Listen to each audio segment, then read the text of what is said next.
Hello and welcome to this Dart Show watch-along on night 8 of the Betfred World Matchplay. It's Saturday night, it's semi-finals night in Blackpool, and we are live here at the Blackpool Winter Gardens. We've got two huge games coming your way. First up, we've got Nathan Aspinall taking on Joe Colin, and that is followed by Johnny Clayton taking on Luke Humphreys. We're going to be able to guide you through all the action here on the official PDC YouTube page, but it's not just going to be me. I'm joined by two gentlemen from the world of darts. Colin Lloyd, welcome back to the sofa, and Chris Murphy, PC commentator, welcome back. It's a huge night of darts we've got, isn't it? It's semi-finals night, doesn't get much bigger than this. Yeah, massive. Colin will know himself, he's played in semi-finals, he's played in big finals. You get to the business end of the tournament and the feeling starts to change, doesn't it? It's not just about that night, but it's about potentially a career-changing victory for one of the players. Well, this first game, they've had an extra break compared to the two players in our second game. They must be raring to go out there. The atmosphere is building already. It's going to be electric in here, isn't it? It's going to be unbelievable. It's semi-finals night of a major. Of course it's going to be hustling and bustling. The thing that with these guys now, I think they've got to have the attitude a little bit now. Listen, the hard work's done. It isn't done, if you know what I mean, but it is. You know, you've had tough games to get this far. Now just relax, enjoy it, and hopefully you're the better man on the night. Well, it was spoken about in the first game between Nathan Aspinall and Chris Dobie about them being close friends. Well, him and Colin, they've sort of got the same relationship as well. You know, it's another game against someone that they get on very well with, but in the end, it's a place in the finals up for grabs, isn't it? Yeah, there's a little group of them that tend to sort of travel together, hang around together at Pro Tour events and stuff, but they're all quite competitive as well. You'll know yourself. I'm assuming you've got friends, but yeah, if you have, you want to beat them more than you just want to beat people you don't really know. There's a friendly rivalry there. I was actually looking through the head-to-head stats before as well, and Aspinall's won the last 5 meetings between himself and Joe Cullen, so he's winning that little bit of bragging rights at the moment. That'll all count for nothing though if Cullen wins tonight. Unless I'm mistaken, I believe they've only met once on TV, which is quite mad considering their stature in the game, isn't it? Yeah, and that was this year at the UK Open, last 16, Aspinall winning 10-2 as well. Wow. So big win for Nathan then, yeah. Well, I'm going to get Lloyd's views in a minute, but we want you at home to vote on Twitter who you think is going to win this game. We've got a poll running here. Go onto the Twitter page, vote for who you think is going to win. And we'll take a look at that in a minute. But Lloydie, what's your view on this first semi-final? Who do you think is going to make it through to the final? Oh, why do you keep putting me on the spot? Well, you're the expert, mate. You're the expert. We can see the fans there. Go with the fans. And the fans there, they're saying that Nathan Aspinall's going to edge it ever so slightly. 56% to 44 for Joe Cullen. Is that the way you see it going? Yeah, I think Nathan's got that little bit of buzz about him again. Joe's a class act. And listen, he could come through and win it, but I'm just going to edge Nathan a little bit because of their head-to-head stats. You know, I know it's a different day and a different tournament, but sometimes you can't help but think about that. Listen, I hope Joe goes up there and proves us wrong. We have an absolute battle. But we've seen what we've seen so far with Joe. He's playing some lovely darts, and if Nathan falters at all, Joe will step in. But for me, I think Nathan's just going to nick it, but it's going to be a long game. Well, one thing that we are guaranteed this evening is a bucket load of 180s. These two have been firing them in all week. Dan Dawson's been predicting that there's going to be a 9-darter. We're praying there's going to be a 9-darter. It would go off in here, wouldn't it? Yeah, and I mean, Joe Cullen was on the wrong end of one a few years ago against Gary Anderson. Last year it did come in the semi-finals. Godwin Price, of course, producing perfection here at this stage last year. It would be fantastic. I'm not as confident tonight. I think the fact that none of the players have been in this position there might be some signs of nerves. I'm actually going to oppose Lloyd, who I think Cullen will come through this one. My reasoning for it is that I'm just still not convinced that Nathan Aspinall's injury problems and the action problems are behind him. So to have this rigorous routine at some point may catch up with it. I hope I'm wrong, because I hope we just see the two players go out and play their best stuff unhampered. But I think that Cullen might just come through the first one tonight. We did actually see a little bit of that, didn't we, in the quarters, where sort of Nathan stepped back a little bit and you see a little bit shaking up, and he was sort of like, as he come walking back from retrieving his darts, there was a couple of times where he actually walked back going like that, didn't he? So, yeah, that's a great valid point there, Chris, with that. Do you think the added pressure of it being a semi-final in what many classes, the Players' Tournament, the second biggest one on the calendar, place in the final, which is then for £200,000. Does that come into your mind when you're on that offie?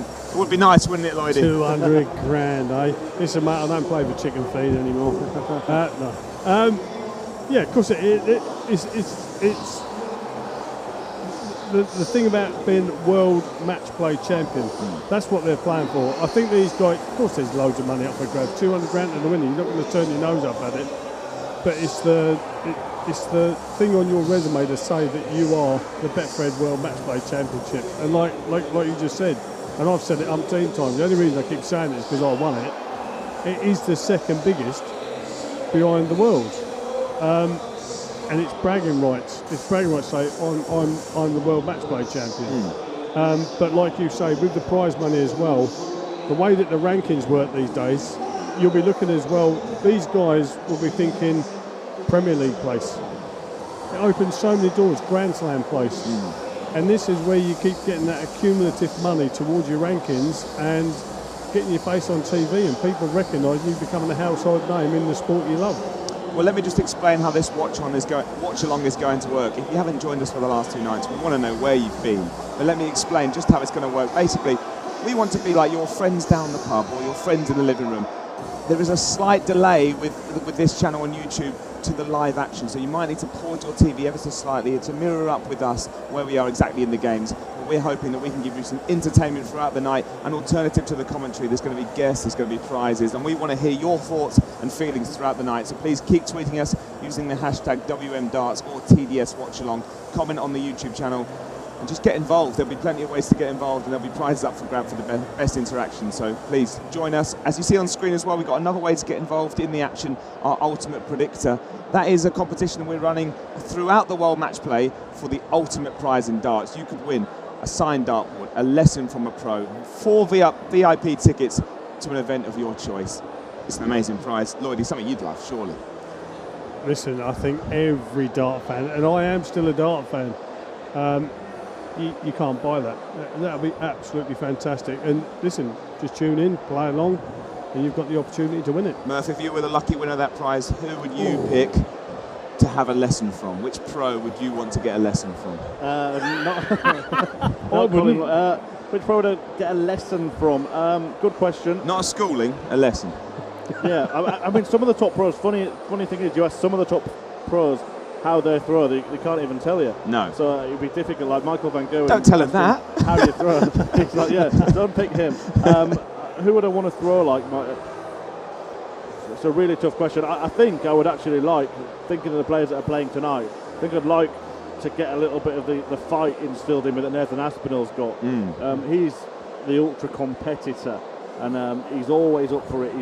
He's so dedicated and he works so hard at his game, and the stuff that's gone wrong in his throw and stuff, he's been working hard behind the scenes, and I'm not the hardest working person, so maybe I just need a little bit of that instilled in me. Don't say that about yourself. You've been putting in nothing but a shift on this No show. true words spoken in jest. It's not really work this. I mean, well, sat here chilling, watching the darts with good friends and you, Lewis. And the fans at home. We go way back, Murph. There's no need for that. There's no need for that. But we have said this is the comfiest seat and the hot seat in the World Match Play. Lloydie is looking way too relaxed in that seat. But we're going to have a number of guests that probably will be coming in throughout the night. We've got Dan Dawson coming on. Mark Webster believes joining us in the second game. Peter One Dart Manley, get your questions in for him. A unique opportunity to talk to a legend of this sport, and also Ian Danter, TalkSport commentator, and I believe he's going to give us some good impressions, Murph. You've tipped me off that he's the man for when it comes to impressions. I hope he's got some darts related, but you know, he's the man, isn't he? Yeah, I don't know about darts related, but he's certainly got a few up his sleeve. So yeah, we'll ask him his impression of the tournament and a few other fun things as well. But yeah, great guests, looking forward to having them. But can we get like one guest tonight or maybe even tomorrow to be like a pizza delivery man or something, because that's what is kind of missing from this. It would be nice. We had Polly on last night. She asked for a Chinese. Murph, what would be your takeaway of choice watching the darts? Pizza, easy, isn't it? Watching the if you're in front of the TV, get a nice meat feast. Yeah. Well, we're going to have a few tweets coming in. Keep sending them in using the hashtag WNDarts. Liam here says 80-1 pre-tournament Cullen for the trophy. He's now 4-1 gutted. I mean, if you're a betting man, he was great odds at the start of the tournament. And Lloydie, do you think potentially? I know you're thinking Aspinall might do it this evening, but Cullen is a fierce competitor, he could easily be lifting this trophy tomorrow night. Yeah, of course. Listen, he's won a big TV event. He won the Masters. He knows what it takes to win a big event. And like we keep saying, this is one of the biggest. He's in the semi-finals. He's got a chance. It sounds really like a cliche sort of thing. If you're in it, you can still win it. Yeah. You know, all four of these guys. You know, it doesn't matter what we say or what we think and what anybody says or thinks. Those four guys in the back there thinking, I can have some of this. I can be crowned tomorrow night.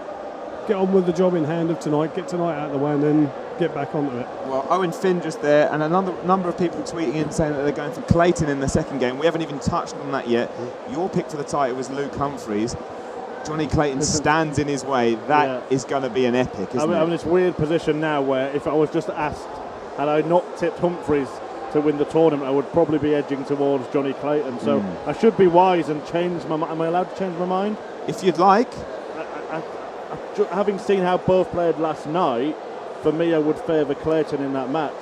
So I might be now moving away from Humphries as a potential champion and thinking the Ferret might be in the final. Do you know, I was in the Betfred shop today doing a few bits and bobs for them, and people were coming up to me saying, who do you fancy? And I said Johnny Clayton. Why? That's the first thing I got from every single one. Why? I said, if you noticed in their previous matches, everyone had a little bit of a lull during their match. Johnny Clayton kept that constant. He was always around that 100 mark. Like you pointed out, Murph, as well, 6 ton plus shot outs. Yeah. He was clinical on his finishing, and he didn't dip. If he dipped, it sort of like went like that, where you couldn't see it. Whereas the other guys had little quiet moments, tough little battle legs, whereas Johnny just boom, boom, boom. Well, you saw the Twitter poll there, 71% going for Johnny Clayton in that second game. That's a big number. Yeah. Luke Humphries has played very well in this tournament, perhaps a bit unlucky to be not the favourite now. He hasn't played as well as I thought he would play, actually. And crucially, he hasn't played as well as he thought he would play. He said that in his interviews last night. He actually doesn't think he's played his best. If he goes, I think he's got the highest ceiling of any of the players left in the tournament, potentially. But I just think the experience of Johnny Clayton and the way he was finishing, incredible. I think we just saw a tweet from the Red bit earlier on that said he's been to the board 40 times with a double, and won 37 of those legs. That is remarkable. Do you think, Murph, but do you think with Luke at the minute, listen, I'm totally agreeing with you. The lad's world class. He's brilliant. On his day, he just makes the game look ridiculously easy. Do you think when he goes out, do you think he just beats himself up too much? He's looking for perfection, where he should just be thinking to himself, okay, that leg's gone, I nicked that, don't matter, carry on. Yeah, I think so. And I also think it's too early to be beating himself up like he hasn't achieved winning the big tournaments and things yet. So you get it when the likes of Van Gerwen or Price, they have an off game, they feel he should be winning titles. Now, of course, Humphries wants to feel like that himself, but play with a bit of freedom, play with a bit of freedom first, enjoy it, enjoy the journey to getting there. And I think everything maybe changed for Luke Humphries in this tournament when he became favourite, because suddenly he had this weight of expectation that he'd never ever sort of felt before. I believe now him and Johnny Clayton are both 50-50 between them with the bookmakers, so the experience of Johnny Clayton is obviously interesting the punters at home, and the markets are moving towards the Ferret, and maybe that will now see Humphries relax a little bit. All right, I'm not expected to win this one, so who knows. Well, one thing with the bookmakers this evening, if you're going to place a bet, a Johnny Clayton 1-2-1 finish on the bullseye would be a safe one, wouldn't it? He promised, didn't he? He was sat there, he said, I only had one tonight, but I'll have a few more tomorrow, so yeah, it's his finish. But what is it about Johnny Clayton with his finishing, especially in this tournament? You just seem to trust him, don't you? When he's going for those big outshots, you think, well, this is going to go, don't you? I think Murph touched on it. I think he just goes for everything. Doesn't matter what it is. Doesn't care what his opponent's on. He just goes for it. Like just say it's a 158. He'll go treble 20, treble 20. There's no hesitation. He just looks straight down at double 19, and he goes at it. And you think to yourself, well, you can hit a big 6, leave you nice little 32, but you don't just go straight at it, do you? Bullseye finishes. Again, the guy needs 6 darts, his opponent needs 6 darts, bang, straight at it. And do you know, some people might knock him for that, but I just think to myself, listen, that's the way you throw, and that's the way you feel comfortable. Go right ahead. Because 9 times out of 10 he hits it. Does, and he said he simplifies the game. He says the way he sees the game is to get down from 501 in the quickest amount of darts possible. Yeah, if that means going for the ball when your opponent's on 300 not, then that's what he'll do. Well, a quick question coming in about what the format is up to this evening. It's the same as the quarter-finals, best of 33, very long format games, and in that second quarter-final last night, we saw an incredible amount of breaks of throw, something like a 0.04% chance of that happening. It was ridiculous, wasn't it? Luke Humphries and Damon Heta, they were really struggling to hold throw throughout the night. A very strange game, wasn't it? Yeah, it was, yeah. And we haven't really seen any of the matches go right down to the nitty-gritty at the end. We've seen players at some point have that little move, and I think, yeah, even though we saw that, it never looked totally uncomfortable. It could have happened, couldn't it? Had Heta hit a double, he could have got within a couple, and Humphries is really nervous. But yeah, we've seen that twice now with Luke as well, both with the match against Heta and the one with Van Dijvenbode before that. So they are the areas for concern. It's weird because, like myself, a lot of people picked him before the tournament, and he is in the semi-final, but he's almost got less convincing as the tournament's gone on. Well, Owen Finn, they're saying this is going to be a battle of the walk-ons. Lloyd, you just listen to that atmosphere. Saturday night in Blackpool, it doesn't get much bigger than this, and these are two of the biggest walk-ons in darts, aren't they? It's brilliant. Who do you think is going to win the battle of the walk-ons? I think it's going to be great. I love them both, but for me, I'm just gonna sneak with Asp. I don't know. Oasis being a Manchester band as well here in Blackpool, so maybe we get a few fans in there. Maybe Colin wins that battle, but yeah, it's going to be. I mean, they're already in full voice, so once they start playing, it's going to be roof-raising stuff. But for Nathan, this seems to be a little bit of a home tournament for him, doesn't it? Ever so slightly. We know Joe's not from too far away, but he seems to sort of class this as a bit of a home tournament, doesn't he? It's clever as well. He's been doing that a little bit. Oh, it's my home event, getting the crowd on side, and maybe they can act as that fourth dart for him. I think they enjoy good darts here in Blackpool. But yeah, it's a clever thing to do to get the crowd on side. Well, it won't be long until we see John McDonald doing his thing down there. Gentlemen, before we get on to the interviews that we spoke to two players earlier, give us your score predictions for this first game. We'll just get you the first 17, one. Isn't it now? So First to 17, yeah. My mistake, sorry. So 17, 15. Ooh, you're going Which right to way? the nitty-gritty. To Joe Cullen. Lloyd, give us yours. 17-14 to the Asp. There we go. Well, we can only wait and see. The fans at home saying that Aspen's going to edge it ever so slightly. Again, the crowd, they are going to sway both ways, aren't they? I think they're going to back the underdog, basically. Whoever walks second as well, the atmosphere is going to ring out for a long time, isn't it? And it's going to be a long wait for whoever's on first. Listen, mate, them lot have got no loyalties to no one. Whoever's in front, whoever's getting smashed up, they're supporting them. No, I don't mean it like that. Listen, everyone's got their favourites. They're just all they want to be is entertained. And these two, the two of the best entertainers in the business now. They're both class acts, and they're going to put on a show. Colin in the last round as well. He went 5-0 up. I don't think we'll see a run like that in this match. No, I totally agree with you, mate. That was that 5-0, and we both agree, Chrissy. That was an absolute killer blow for Daryl Gurney. That was. Yeah. No, I can't see him getting away with that. Daryl come out of the blocks too slow, whereas I don't think Nathan will.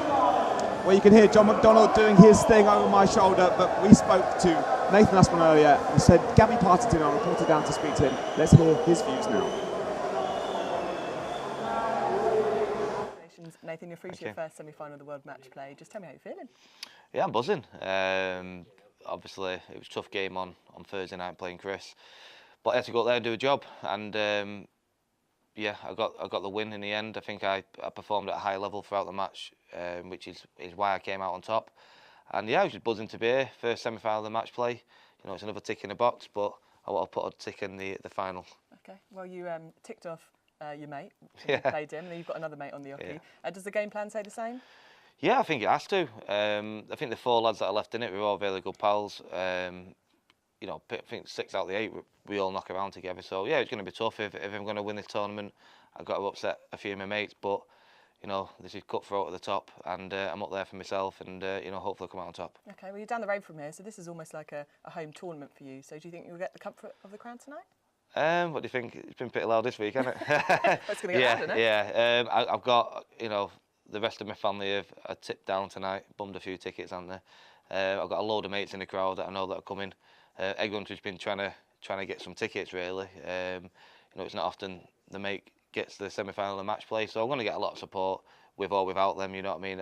The fans love it here.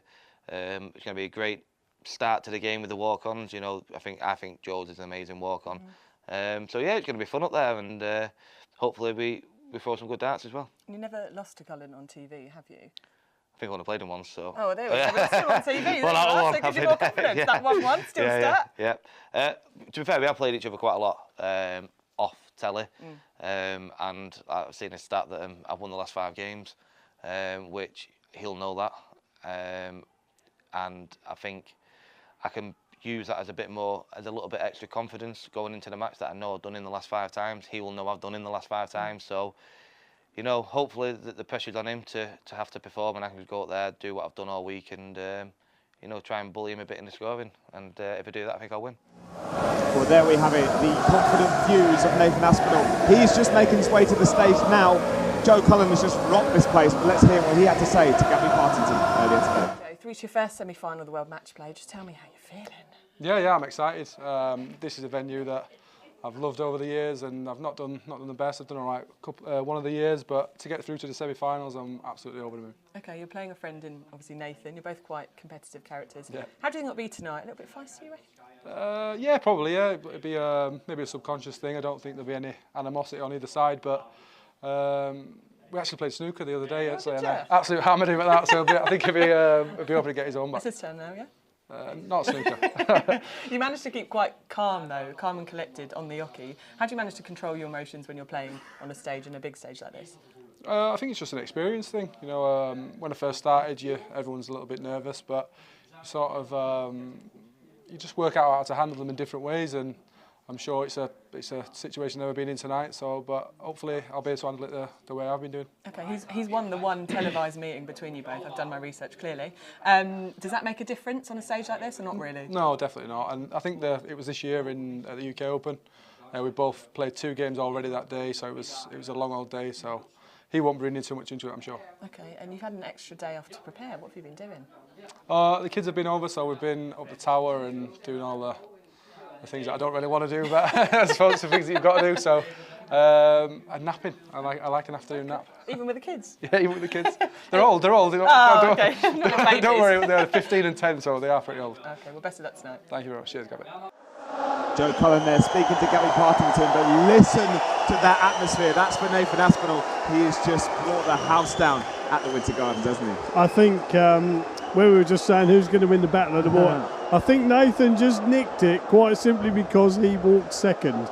So they played the music a little bit longer and the crowd were a little bit more vocal. But listen, it's not about the walk-ons, is it? It's about what happens in about the next 5, 10 minutes, 20 minutes, hour.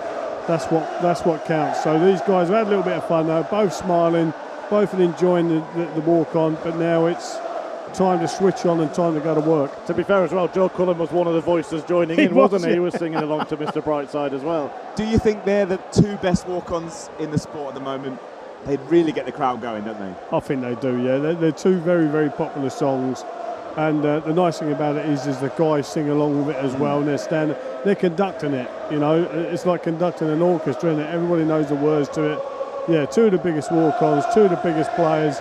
I think we're in for an absolute treat this first semi-final. Well, we're just watching the warm-up darts here. Are you guys going to change your views? Are you sticking with your score predictions? Yeah, we've gone against each other tonight, haven't we? So yeah, let's have a bit of fun and see if I can beat Lloydie again. Well, good luck, fellas. Good luck. Let's get comfortable because I think this is going to be an absolute belter. I'll sit back, I'll relax. Yeah, really, really looking forward to this one. I think this has actually got the potential to be the better of the 2 semi-finals. I think it's just going to be explosive all the way through. It's going to be fast-paced. You've got 2 players who just look like they're there to enjoy it but have a good fight as well. And Lloyd, they've had an extra day to prepare for this compared to the 2 in the second semi-final. As Nathan rattles in the first 180 of this contest, How important is that, just to have that little break and come away from the stage for a day? Do you know, in some ways, you don't want that break. You just want to keep going and going and going. But because you get agitated, you're sort of like sitting in your room and think, oh, what should I do now? What should I do now? Shall I eat some food? Shall I go and have a practice? Shall I just chill out in my room? So, and you're playing things, you've got time to play things around your mind. So, me personally, I would have liked to not have the day off. And don't ask me if I did have a day off, because I can't remember. it was that long ago. Well, I know that Nathan spent the day yesterday at the zoo with his family, so that's nice and relaxed, isn't it? Do you know what? If that's what relaxes him and that's what helps him, spend the day with the family, takes his mind away from here, so be it. Looks like the first leg is going to go his way of the Asp. Little settler 20 for double 16. First little re-grip already in the first leg, but double 16 it is. And so often when he does that re-grip, he goes and hits what he needs, doesn't he? Yeah. Confident start there. Confident start from Aspinall. Yeah, really good stuff. And again, we said, I think it was actually during Colin's quarter-final, you said the importance of getting that first leg. He got the first one, he got the first 5, but this time it's his opponent who takes the first one.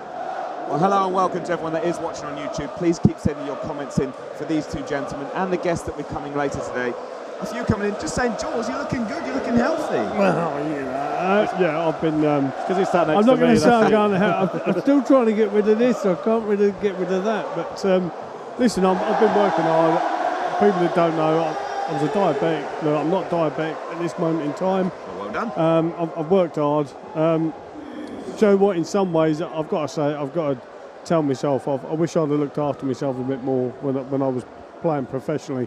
But I didn't. That's just the way it goes. But you know, it's not about how good I look and how fit I feel. It's about them boys up there. Well, with the amount of biscuits I saw you bring this evening, they weren't for me. They were for the press room. Always looking after the members of the press. But they didn't make their way up here. That's did what they? I said. I hope you brought some upstairs. Can I just say though, fellas, I bought in those biscuits. I did have to sample them with a coffee. Well, and they were really nice. It would be rude not to, wouldn't it? It would be rude not to. Yeah. Well, this would be really nice for Joe Cullen, looking to level up. Double 12, missed. Double 6, hits. Good dart. One apiece. So both players settled already. Do you know, we say it, guys, but it really is about your throw. You've got to just focus so much on your throw. You don't want to get broken early. You don't want to go in 4-1 or even 3-2 losing your throw because you feel as though, oh, I really wish I hadn't have done that. And even in an early stage, you think to yourself, I've got to battle really hard now to try and get my throw, but especially if your opponent breaks you for 3-2, and then he comes back out and holds his throw. It's a high-class start, though. Nathan Aspinall averaging 106, Joe just over 101. Confident start, isn't it? If they carry on like this, we'll be very, very happy, I think, and so will you guys at home. Do you feel that this one could go to the tie-break, Murph, this evening? Yeah, I mean, I predicted 17-15, didn't I? But it could easily go that distance. We haven't had one, have we, in the deep end of the tournament, the quarters yet. I think, again, this one more likely that it'll be nip and tuck throughout. So, yeah, why not? Why not? A bit of extra time, and that'll actually... I think the longer this one goes as well, hang on a minute, because he's looking at the jaws here. Oh! The 170 for the uninitiated with the darting terminology. Yeah, we're trying to rebrand the 170 to the jaws. I mean, the jaws. Lloydie, you did start that campaign, but we're fully behind it here on the Dart Show Watch Along. Thanks, mate. I appreciate that. But do you know what? I hit it to win this. We're forgetting Nathan hit it to win his UK Open. Yeah. So, you know, he knows how to do it. What I was going to say was that I actually think the longer this game goes, for me it plays into the hands of Johnny Clayton again, because he's the more experienced, he's been in these positions deeper in tournaments more than Luke Humphries. Cullen just found the wrong bed to break there. Do you know, I was just about to say there, was Nathan about to be punished there for going for the bullseye with Joe not on a finish? I know it's very early doors, but it's just about getting some legs on the ball, getting yourself settled. Big dart already. Oh! Well, the misses. Potentially costly misses early on. Double 9 for Joe Cullen. Splitting. Double 4. Double 2. Twos never lose, Joseph. Oh! Edgy Shaking stuff. ahead. Shaking the edgy head from stuff. Joe, and Nathan, a wry smile across his face. I just said they both settled well, didn't I? Yeah, yeah. Yeah. I better get off. Actually, we can take that away now and say it's not the commentator's curse, it's the Chris Murphy curse. And there we go. Aspinall double 4, first start. I think the thing as well, fellas, I'm going to stress this and say this. The nice thing about these two guys, they're just, that leg's gone, move on. Yeah. Let's go. They're that classy of players. I don't know if you agree with me there, Merv. They're both that classy. That leg's gone, regroup, start again. Yeah, good man. And I actually think, because in the end it was still a hold of throw, doesn't make any difference. Impact anything that much, does it? Whereas yeah. if you'd have missed loads of darts at double and then being broken, it might impact you a little bit more than your opponent. You'd like to think that, say, if I was in Colin's shoes, okay, I didn't break, but I had an opportunity, and I had an opportunity early. Right, if I've got an opportunity this early, I can create more. Yeah, absolutely. Well, then Joe just taking his time on this. Got to go back last up. Start. Ooh. Yeah. He stopped his rhythm. He had a look around the back of George Noble, the referee, there to see the score. I'm not sure which side he's scoring on, actually, whether he's looking at his score or Nathan's score there. It must have been his. Well, I'd be inclined to tell him off there. Yeah. Quite simply because you should know what you're on. You should know what your opponent's is on. Such a rhythm player, isn't he? Yeah, he is. Yeah. So he wouldn't have had stop. Yeah, just getting a little bit sort of. It's getting a bit edgy, Murph, isn't it? Yeah, he looks a little bit frustrated with himself, Joe, and Aspinall might be sensing that and feeding off it.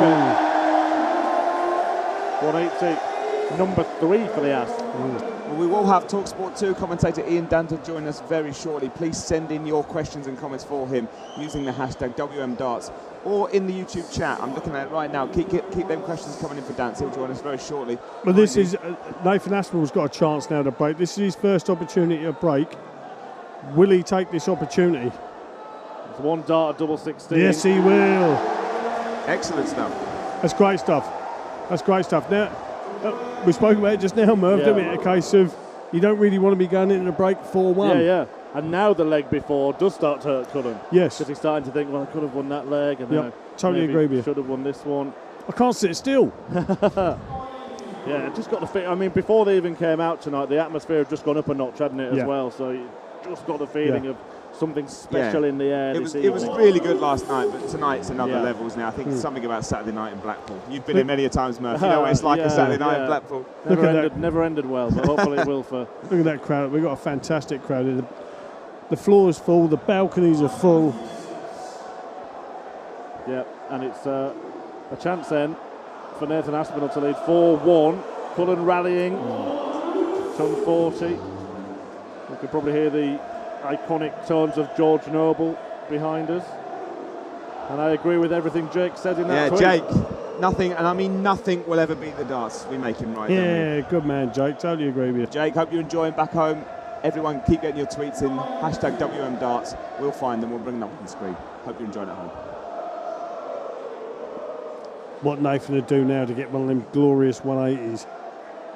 Already had 3. Cullen's only had 1 so far. And that was the first sort of proper finish in the match, wasn't it, at 63 as well. Nice little combination check out, no messing around, particularly after the previous leg. Jeremy here saying, amazing evening, for sure, a big entertainment. Hashtag love the darts.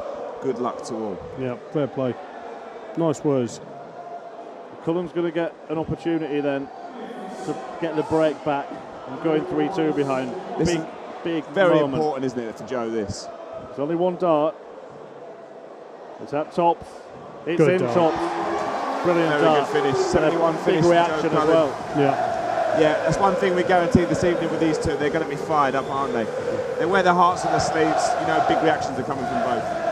When you might be down 3-2 like Cullen is here, but because he's won the last leg, it must make him feel a little bit better about that scoreline. It will do, because although it's all square really, Murph. I know it's 3-2, but it's all square because all it's done is gone with throw. Yeah. You know, so Joe will be thinking to himself, if it goes all square, we will be all square. We'll be 5-all come the next mini session. Yeah. So, well, just behind the camera here, we've got Ian Danter. So, Lloydie, you're going to jump out. I'm going. You're Dancer's going, going to join us. Fellas. Thank you very much, Lloydie. Murph, a great start there for both players. Nathan Aspinall leading at the first break. Dance, come in and join us. And he's even brought treats, Chris Murphy. He's even brought treats. Look at that. I heard you talking about right, you can you hear us? Can you hear us? Hear us loud I can and hear you clear. loud and clear. We are live on the official PDC YouTube page. Hi guys, nice to see This you all. man, you may have heard his voice a number of times. This is Ian Danton, TalkSport 2 commentator, sports commentator on a variety of things. Loves the darts. Welcome to the Dart Show Watch Along.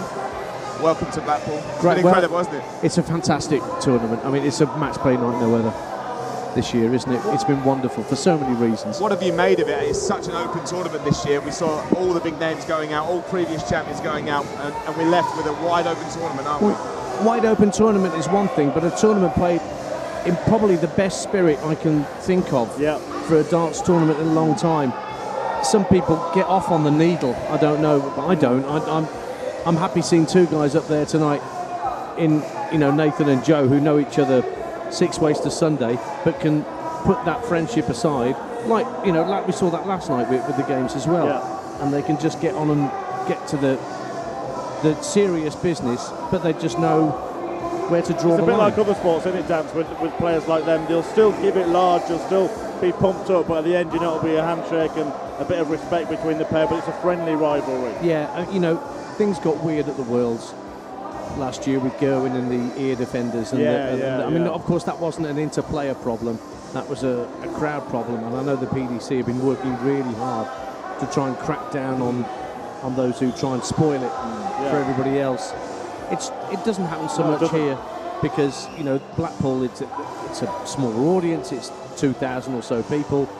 They're probably a little more dart savvy, if only because it's not the Christmas party thing that tends to proliferate more and more around Ali Pali. And there's been times in that game last night when Ryan was playing, there were those moments of great silence where everyone's just taking in how good this game is. When it got to 8-8 between those two, Johnny and Ryan, it was just a fascinating game. The levels were so good, and it was only natural somebody was going to drop off just those 1 or 2 average points. It just so happened it was Ryan. Well, one thing that you can't have dead silence in is your role, both your roles as TalkSport commentators we roped him in. for the darts. Tell us about darts on the radio. If you hear that thing, you probably think, how does that work? Well, it really does, doesn't it? It has occurred before we started doing darts on the radio for the 2018 World Championships when Rob Cross won in his first year on the Pro Tour. There had been darts on the radio in the very early days of TalkSport, very early days. I think Sid was actually involved in some of those commentaries, dear old Sid, and I think the BBC did some as well, but there hadn't been darts on the wireless for a number of years before my boss at TalkSport. And it wasn't really full tournaments, was it? It was one-off like finals and finals days and things like that. But Mike Boville, who was running TalkSport 2 at the time, rang me up and said, we want you to be part of the darts coverage. Are you into darts? God, flipping heck. Am I into darts? Absolutely, I'm game for this. But he said, look, we want to do this properly. We don't want to treat it sort of lightly. We want to give it every respect that it deserves. And when I heard that they got Chris Mason and Paul Nicholson involved, my interest levels went up even further, because I knew that Paul was kind of still playing and still trying to keep his tour card, and Mace wasn't long retired, but both very opinionated but salient opinions on the game, so I couldn't get involved fast enough. And in that first year we did not only the Worlds and the World Matchplay, but we also did Premier League, including the finals at the O2. We did the World Cup of Darts as well, which was fantastic fun. That's a tournament I would like to do again for TalkSport, particularly as it's now just a pairs-only competition. But everyone says, yeah, darts on the radio, is it just he throws the dart, it lands in the 20, he throws another dart, it lands in... No, we really get stuck into the psychology of the sport as much as anything else. Yes, we're calling the action whilst it's happening, but we're really getting into the finer detail of what's happening to a dart player between visits, sometimes between individual throws of a dart. It's fascinating stuff. And of course you've got the camera trained on them all the time that we can describe to the viewer, or the listener rather, and it makes for... We've had so many lovely messages saying how much they enjoy it. And not just the players dance, but you've also got to try and put across that you've got the Smurfs and the Teletubbies and everyone else in the audience, and that gives it another element, doesn't it, that you probably wouldn't get in any other sport. Exactly. You turn it like Patrick from SpongeBob SquarePants was there on Saturday night, wasn't he? And I just pitied the poor bloke or woman that had to sit behind him. And there was the dinosaur, there was the T-Rex last year that was running around the venue here. You get a lot more of the fancy dress, of course, at Ali Pali at the Worlds. And the most creative I've seen yet was there were 5 guys, 4 dressed up as seagulls and 1 as a bag of chips. Brilliant. And occasionally one of the seagulls would attack the bag of chips. Oh, well done, Nathan. Yeah, good finish. Takes out 70 there, Nathan Aspinall, to get himself 4-2 up. Back from the break. One of the best fancy dress I'd ever seen at the World Championships. I think it was a group of about 12. They brought a giant sheet and they all came as a different item on a fried breakfast. I walked into the fans' village with a giant fried breakfast in front of me, thinking, blimey, this is brilliant. But yeah, you see some crazy things, especially at Ali Pali, don't you? You do. I enjoy watching people lollop down the hill at the end of a session when they're trying to get back to Ali Pali station. Interesting. Very interesting. Trying to keep their form as they're going down that hill. Sometimes they're trying to go up it on their way to a session, depending on how lubricated they are. 4 180s now for the Asp in this match. He does look like the aggressor in the game so far. Have you got a player that you think is easier to sort of bring, you don't have to bring to life as much on the radio because he's just so animated that it's easy for you to describe? Some of the players with the slower throws are probably slightly easier to describe. Somebody like Smith or Van Gerwen, it's boom, boom, boom. It's such a muscle memory throw. And Ricky Evans, but by the time you got halfway through a sentence, he's you already can't describe every dart. No, can you? no, but that maybe it's easier to describe the aimers. Like somebody like Peter Wright, who probably is a bit more methodical about how he prepares to throw of the dart. And there are some, Joe's sort of halfway between an aimer and a pointer. I think it varies from player to player. There are some players whose throws and styles I love. I love watching Gary Anderson throw. I think he's got the most pure, perfect throw form of a dart. I'd love to be able to throw a dart like that. It just looks perfect. There's a clip I want to show the fans at home shortly. It was the 9-darter we had here with Freddie Flintoff commentating over Michael Van Gerwen. Oh, what a shot. Play Joe. You take it away, Chris. No, We'll he talk had about to. that shortly. 1-4-8 for Colin. Aspinall's waiting on tops to go 5-2 up, and then Cullen takes out a fabulous 1-4-8 finish. That has shown this lad's got bottle, and that's something that he's been accused of not having in the past. But we've seen it in this tournament, and we certainly saw it there. Yeah, good reaction from Colin there, pointing towards his family and friends, but he still looks composed, doesn't he? He's not getting too hyped up just yet, despite how good of a finish that was. We hear that so often. Ross Smith, I think, expanded too much energy in that first round match, didn't he? And he got to that stage where he could have won that match 10-8, but he had nothing left to give because in those early legs he got so excited about getting the finish and all the head juts and things like that, that by the time it got to the business end of the game, there wasn't much left in the tank for him. And I think players have learnt from that, watching that, and they're keeping their levels of adrenaline just at a manageable level. Well, we'll bring up that clip shortly. I think the guys are just finding it in the catalogue at the back. But it involved a late colleague of yours, well, John Gwynn. Yes. And the reason I bring this up, we'll show it in a minute because it's a great clip with Freddie Flintoff showing the challenges of being a commentator on TV that time. But I remember when darts on the radio had first started at Ali Pali. We were watching, unfortunately, one of the toughest games I have watched, which was Jim Long versus Mickey Mansell, I believe. Yes, I and I remember thought, it well. I know that John Gwynn is on darts on the radio here on TalkSport 2. I'm going to tune in and see how he's describing this game. Okay. And he made it sound like the best game I have ever seen. He had that real talent, didn't he? Yes, he did, John. He did. Very excited about the game. So yeah, he could sort of. He could commentate on anything. 2 drops of water falling down a window and make it sound interesting. Well, we'll just finish this leg here. Nathan Aspinall slightly ahead of Joe Cullen, looking to go 5-3 ahead. And then we'll show you that 9-darter very shortly. Yeah, he's just hit 60, Aspinall to leave 64. So to go 5-3 up. But Cullen is right in his rear view mirror here. Fabulous setup shot from him, utilising the bullseye. In fact, 2 trebles on the ball, double 12 for Cullen. If Aspinall doesn't take out this 64, it's 1 dart at double 16, and he has missed it, so it could be all square. There's a little bit of a dropped head from Aspinall. He thinks it's going. A wild one from Cullen. He takes a step back. But that does allow the crowd to get involved, doesn't it? But the crowd get involved in a way that isn't necessarily malicious, Yeah. or they just do, whoa, and there you go, they get their reward, they get their double 12. Perfect dart there. Very nice, Colin. right in the middle of the bed. Level at 4 all. Yeah, double 12 as well. So if we are going to see the 9 dart, that's quite a good little segue, isn't it? Well, we'll wait and see. Make sure that Colin doesn't kick off with a 180. Yeah, true. We don't want to miss. Oh, hang on, he might. Perfect first start. Perfect if he second. does this here, Lewis, Oh. you want to put the lottery on. Right, well, we're not going to watch that other 9 dart just yet, just in case. We're going to watch this one. We're going to watch this one. I called the 9 darts at the Worlds last year for Gerwyn Price. Yeah. I was in the room when that Michael Smith 9 darter happened. Here we go, Dan. 5 perfect darts. Oh, the 6th just let us down. I have never known. I mean, I commentate on a lot of football. Yep. You have a lot of incredible atmospheres you go to at certain stadiums. Ellen Road springs to mind at Leeds as being somewhere where they make a right old racket. But the racket inside Ali Pali when that 9 darter hit, just astonishing noise. Yeah. This game is too good to leave. We'll get to that clip shortly. We will make sure we'll finish this. Get to the next break and then we'll take a look at that clip. That sounds sensible to me, doesn't it, Murph? Dance, while you are here, Yes. we know you love the darts. What I do wonder is maybe some of your colleagues at TalkSport, say for example, Jim White. What would he be making of this? Breaking news here. Breaking news here, Chris. Nathan Aspinall, who's a very good friend of mine, I've got his number.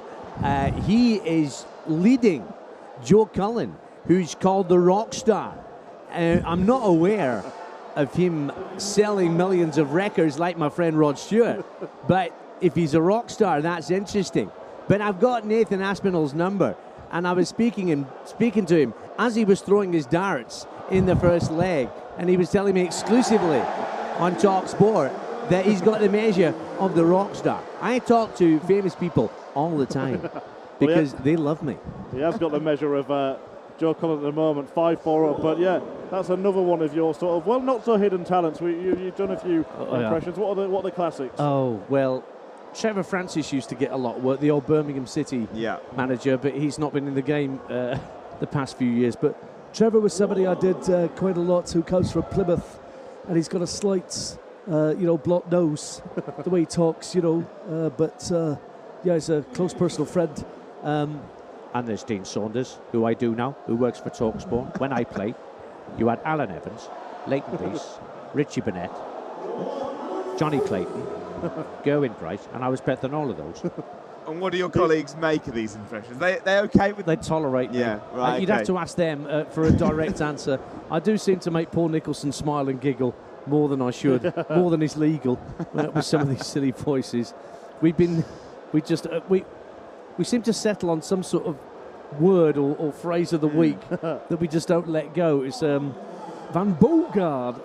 That lad is playing at the Motor Super Series at the moment. Because I think that's how Hinksey called him on it. Paul Hinks, who famously did the 127 in game call at this very venue. Yeah, that's very true. Well, Van Bogard. I saw a clip the other day, Murph, from this Super Series. Paul Hinks has changed his 180 call ever so slightly. Sort of stuttered at the end. It was I think there's a YouTube video out there. It's so niche called Paul Hinks Through the Years. If you wanted to take a look, and I think they might need to update it. Jeez, who put that together? I know. How much spare time have they got on their hands? Right, heading towards the next break here, it's going to either be 6-4 to Aspinall or 5 apiece.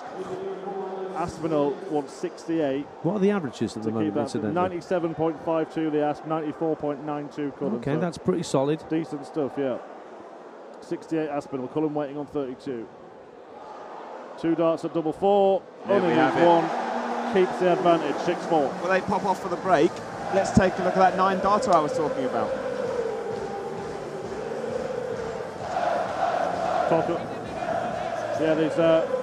This was Michael Van Gerwen's big arrival, really, in PDC darts, wasn't it? You had John Gwynn, Rod Harrington, and Freddie Flintoff in the commentary box. This moment was quite remarkable. He looks fresh-faced, doesn't he, a youngster, about 22, 23. I always got the impression that Gwynny was a little miffed that Freddie was sort of jumping all over him when the 9 went in, but you couldn't deny Freddie his moment. No, I mean, to be in comms, I believe, for the first time. He then says that I think Rod Harrington had wet himself, I think was the I think it's coming here. It's coming here for the fans at home.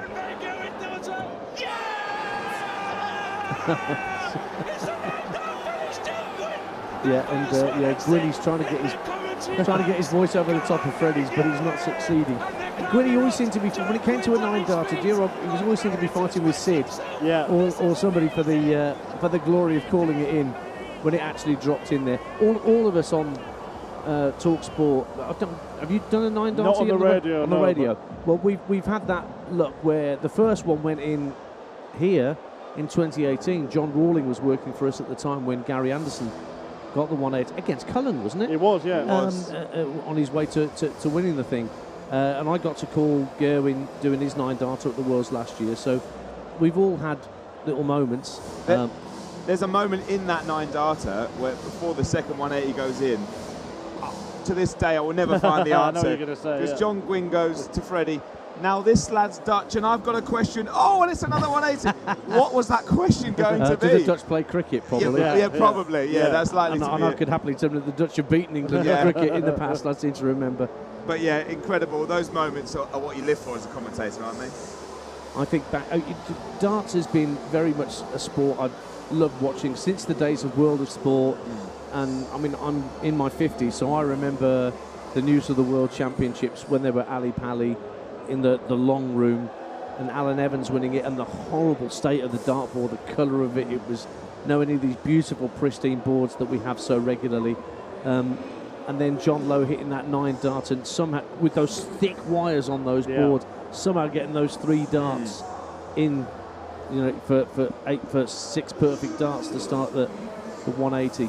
Yeah, it's a fantastic sport, darts, and I've had many an argument with Jason Cundy, one of my Talk Sport colleagues, who says darts isn't a sport, and he will start the argument, and I'll say, you wait until you need double 16 against Taylor to win the world title or something like that, and the pressure's on you, then tell me that it's not a sport, and I won't believe you. Do you have a favourite moment as a fan and as a commentator that you've worked on and seen in the sport?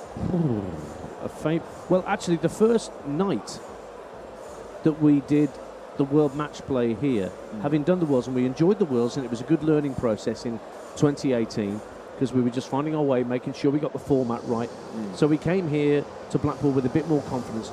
First night, Jeffrey Deswan knocked out MVG. 10-8. End up having a great run as well. Ended up having a great all the way to the semis. Was it? He got 2? Was it? Yeah. So I called that game, and I think that was a really enjoyable game for me because, we understood how the dynamic worked between me as a commentator, for example, or Nico alongside me as a pundit, or Mace, or whatever.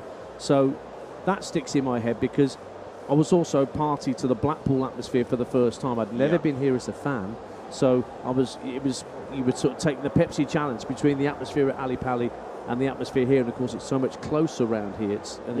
And you mentioned earlier that it's kind of more dart savvy, I think the term you used.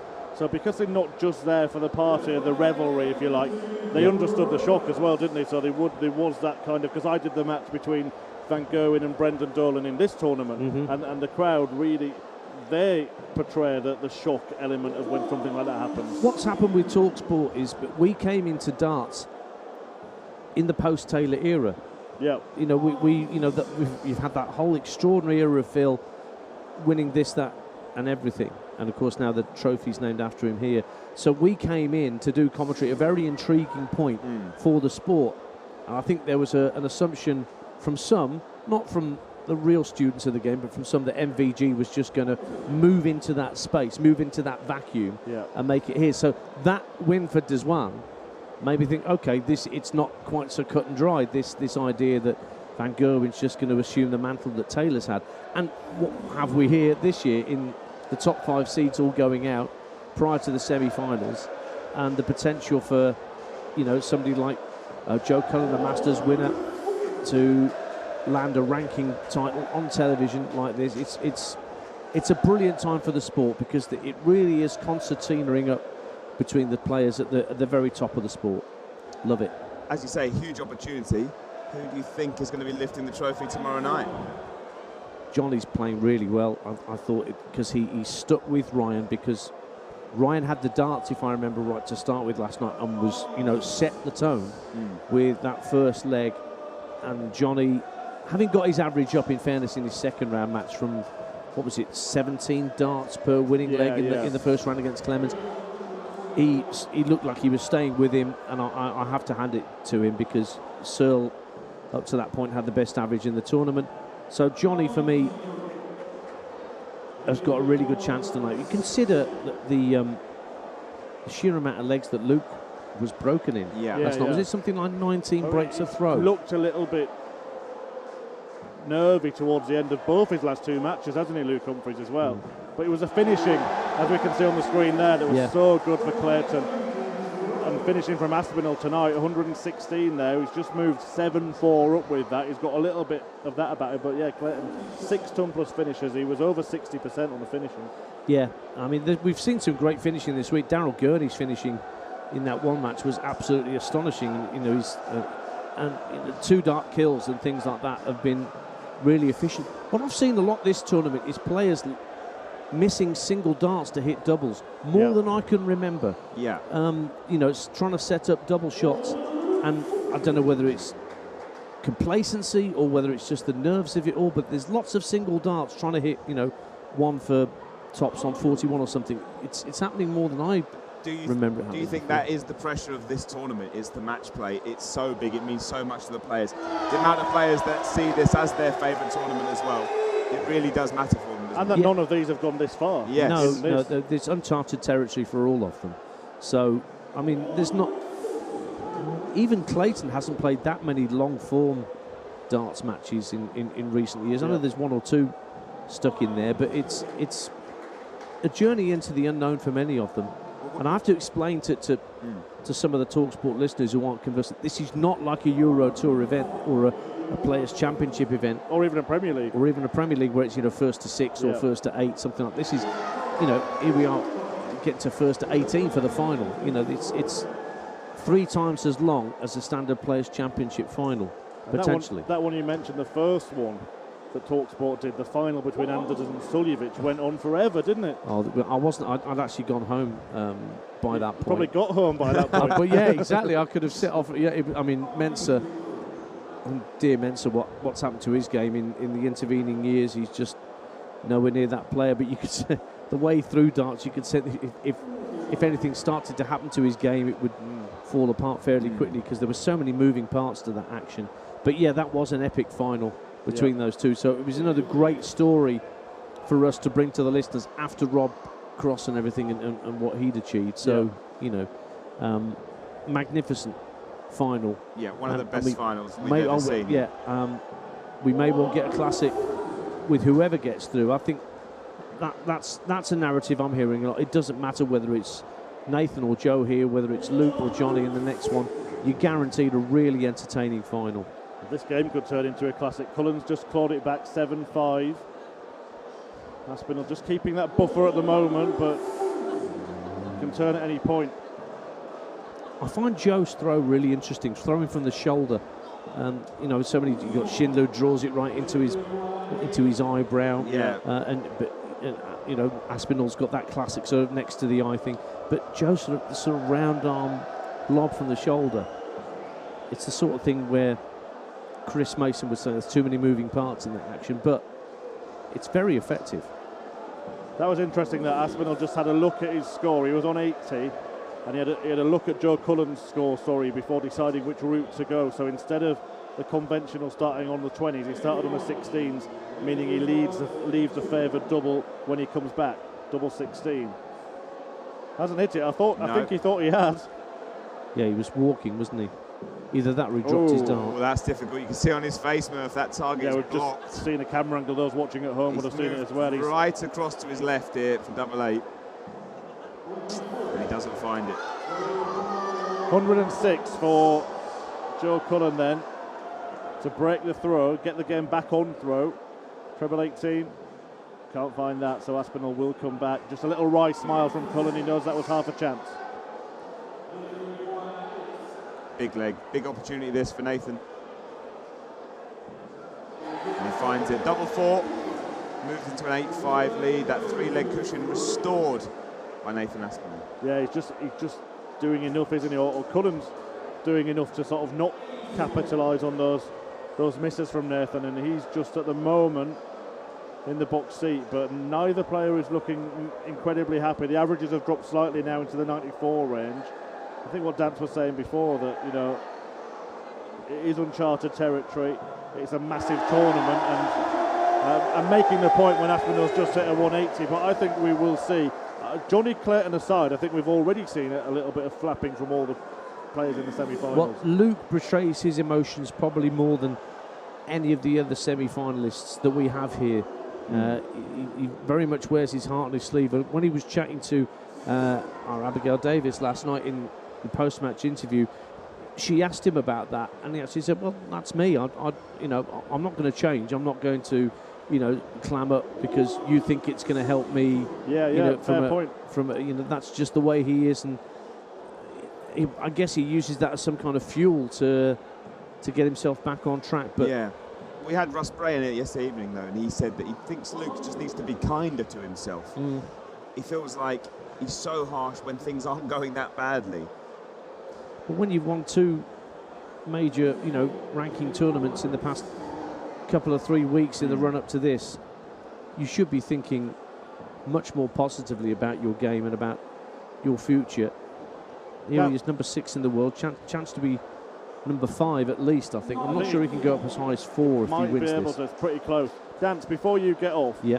Thank you so much for joining us, and thanks for your impressions and stuff. Now, you indulged me a little earlier with Trevor Francis, of course, a former Sheffield Wednesday manager. He was. Lewis here is a Watford fan, and I know that you do a cracking impression of one of their former legends. Well, Graham Taylor, hey, let me tell you. Legendary. Hey, now, what we have here, some people see opportunities, but they don't grasp them, hey? Now, that's what facing Nathan Aspinall, who's just taken out double 8, you see. Hey, what he's done, he's taken the opportunity and he's grasped it by the barrel. Hey, that's what's facing him out there on that stage at the Winter Gardens. You see, Superb. hey, Superb. hey, absolutely brilliant. Do I not like that? Well, Dance, thank you very much for joining us. Colin Lloyd will be back ever so shortly. Quickly get any questions you do have in for Ian Danter. We'll have him just 1 more minute, and I think. Questions for me? They won't have any questions for me, will they? We hope there's some Can you get off the screen? That might be a quick one. No, but thank you very much for joining us. That's quite all right. Are you working on the second game? I'm working on the second game on TalkSport 2 with Nico. Well, yeah, Mark Wilson and Mace are doing the comms on this one at the minute. Do you want to give us a quick prediction? Well, it looks like Aspinall's a decent front runner and might be able to keep Joe at bay, and I think Johnny to break Luke as much as Damon was doing last night and do the business. So I think we're set for an Aspinall-Clayton final. Don't ask me who's going to win it outright though, out of those two. Well, Ian Danter, thank you for joining us on the Dart Show Watch Along. Lloydie is going to come back and join us when he's ready. I think he's just sorting himself out behind there. Dance, thank you very much. We'll see you soon. If you want to listen to Ian Danter, he is on TalkSport 2. He'll be taking you through the second game of the evening, Clayton versus Humphreys. Joining us again, Joe Lloyd. He's just going to get his headset on, Lloydie. There we go. Now, Lloydie, look at this, right? Ian Danter here, he brought us some biscuits, instead of dishing him out to his darts friends downstairs, his Sky Sports colleague. That's a proper guest, isn't it? Yeah, well, listen, do you know what? Fair play to him. Look, 91 calories. Yeah, he knows about your weight loss. He knows you're on a diet, and he's seen the state of Aston. I'm not eating them. And what have you made of this so far? It's just gone 10-5 to Aspinall. Now, I didn't think we'd see a margin this big in this match, but here we are, 5 legs between them. Yeah, we did say, didn't we, if someone could take control of this match, someone could run away with it. But I don't think Joe looks as sharp as he has in other matches. Is he? I don't want to say is he a rabbit caught between the headlights a little bit, but this he could come out the next mini session and throw in a 5-0, and then we're back to even Stevens again. But at this moment in time, I think Nath looks the more complete player. He looks like he's in the groove, and he's at what we say he's at it. He's at it. He's picking away. He's taking out some nice little shots, and for me personally, looking in, I think he deserves a lead where he deserves a 10-5 lead. I'm not quite sure what you're doing there, Murph. Anything else? Oh no, I that's don't a do bit chocolate, better. mate. You don't get a physique We'll like take, this we'll for take eating one chocolate. for later. Where have you got them from? Well, I you know, wonder. I've been keeping them down here. A man on of the side, many but I tricks. thought, you Right, know, so I we won't get- put them. Shall I put them there, or they're going to be? I'll put them there. Put them down there. Yeah, So put we them get down in here. So I get back in here. There's a health kick, and then all of a If sudden, you can call it that. the big guns Well, come out. I thought you were complaining about the healthy chocolates, so I thought get the big boys in. I couldn't eat another thing, fellas. The amount of ginger nuts I've just had downstairs with my coffee, I'm just a little bit full now. Right, you two Sensational. talk amongst yourselves. I'm going to eat this. I'm going to move my mic away from my mouth or Right, okay, yeah, nobody down there. Oh, someone else is just bringing us a fruit platter as well. You know, they've heard Lloydie complaining about the state of things. Look at that, we're well fed here on the I'm Dart not Show eating that, watch that's along. too healthy. Far too healthy. Right, well, Go we've on. got the chocolates down there for you, but Yeah. Lloydie, it's looking good for Nathan at the moment, isn't it? 5-leg lead. We were talking about when Colin did that to Darryl Gurney. Yeah. Now he's on the other end of it at this break. Yeah. 5 legs down.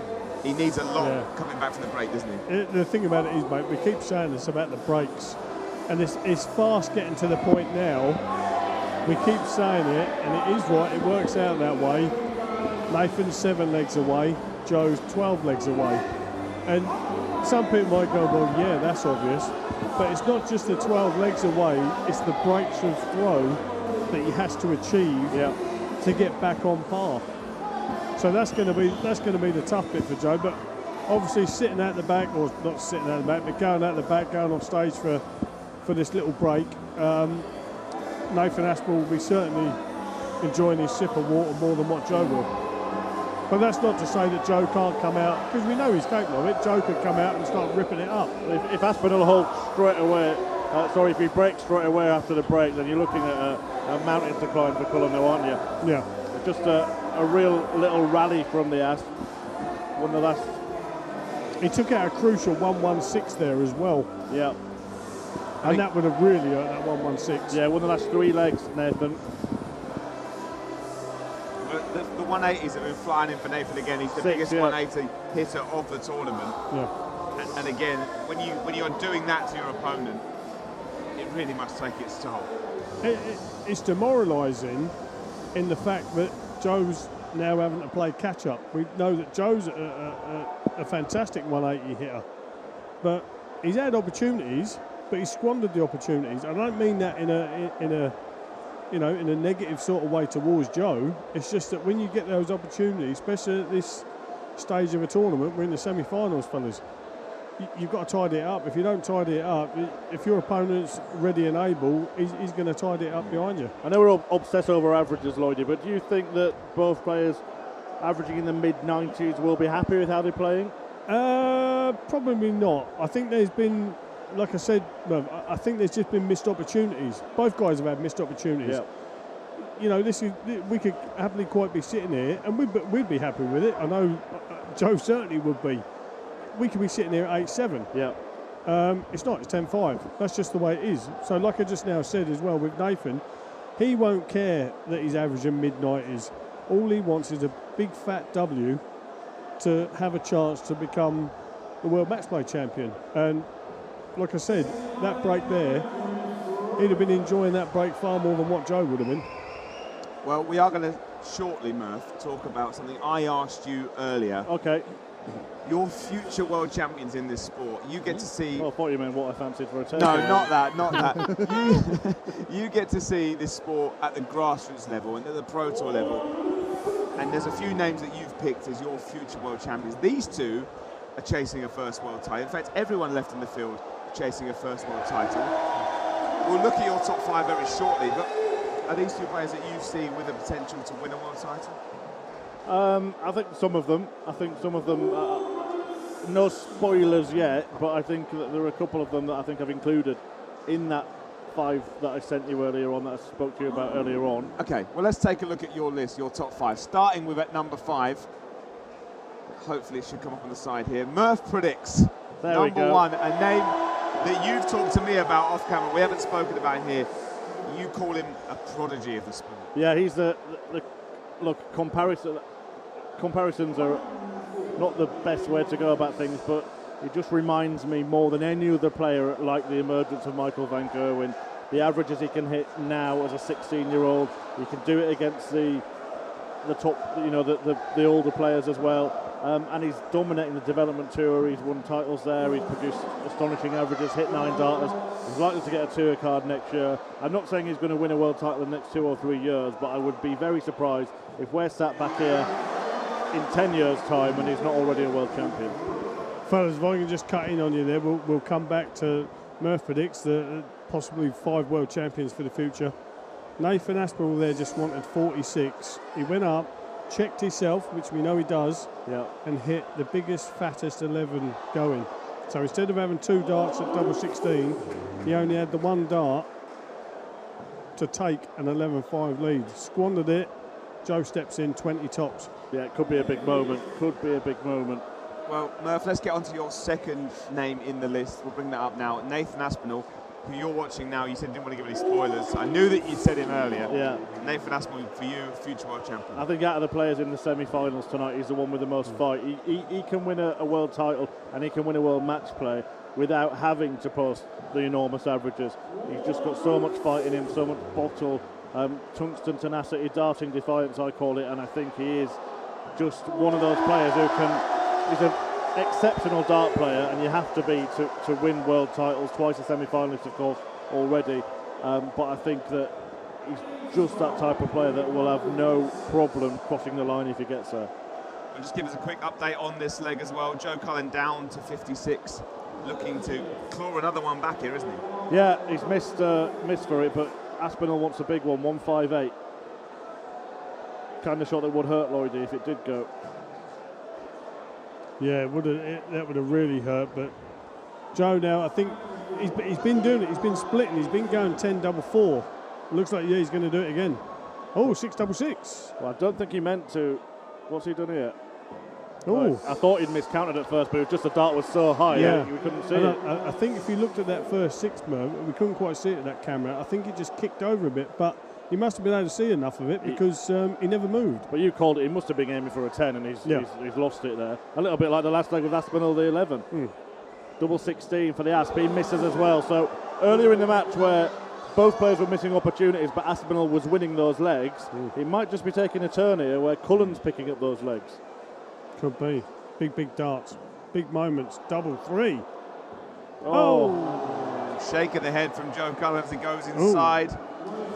That's the only worry, fellas. That's the only worry when, like 72, for instance, a lot of the players now just go straight to the treble 20, double 6. It's or bust when you have to go for the double 3. Yeah, he only got 2 darts when he could have had 3. Yeah. Aspinall in a much more comfortable position on double 16 and then double 8. I don't fancy it. And you were right not to fancy it.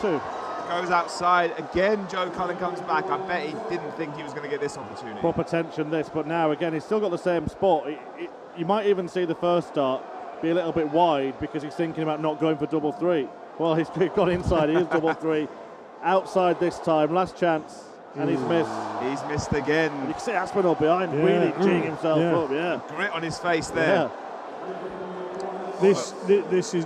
This is massive, Murph. Do you agree with me? Massive. Oh, absolutely. In the context of this match, this is absolutely huge. Enormous. This for 11-6. Where's he gone? Just took a step back. Rightly so. Pins double 8. Moves into an 11-6 lead. I told you he's got the bottle to be a world champion. You see. There you go. Murph predicts. Missed 74 darts at double as soon as I mentioned it. Yeah, thanks, mate. Well, let's have a look at another name on your list. We'll bring it in here. Dimitri Vandenberg, a former winner of this tournament. Yeah. Definitely shown that he's got the ability, hasn't he? Again, another player who has shown he can do it on the big stage. Dominated at youth level. I still think he's got some more gears to go as a top professional darts player, but if he gets it right over the course of a world championship, then there's no reason why he can't take the title. Well, up next, a name some folks at home might not have heard too much about, but somebody that you've seen a lot of on your work on the Pro Tour for the PECTV. Yeah, and even before the Pro Tour, I've seen him play elsewhere, and he just the first time I saw him, in fact, he was still struggling overcoming dartitis, which is a more common thing with younger players these days, but even when he was doing it, a little bit like Aspinall, although it's not the same problem, he was doing what Aspinall does, which was sort of stopping, not throwing it, and then walking up and still hitting the double nearly every time. And then since then, he's sort of eliminated that problem, and the averages have soared. We saw in a recent Euro Tour an incredible run, not scared of mixing it with anybody. If he carries on the curve that he's on, I think he's a name that everybody should watch out for and remember. Lloyd, what do you make of GM Van Veen, what you've seen? Yeah, he's a tidy player. Like what Murph says, he's got all the attributes of being. He's a heavy scorer, and he's not afraid of going for finishes. And yeah, like Murph said, I totally agree with all of Murph's predictions there, really. They're all class players. For me, the one that really stands out is Luke Littler. Everybody talks about Luke Littler. Yes. And he's devastated. He pumped in 120 odd average, didn't he, the other night? Ridiculous. Yeah. Quick update on the score, 130 Aspinall wants, so he only needs a single now for a dart of the ball, and that's what he gets. Ooh. Big goal for Italy on the green, but not in the hole there, Nevin Aspinall. No, well about that, Murph. That one's a fair way off from Joe Cullen. Big dart, this fellas. Yeah. Joe seems to have sort of lost his way on his finishing. You can see across his face now, real tension. He's sort of a bit disgusted at himself, isn't he? He's sort of looking. He's sort of looking at like a man who's already defeated.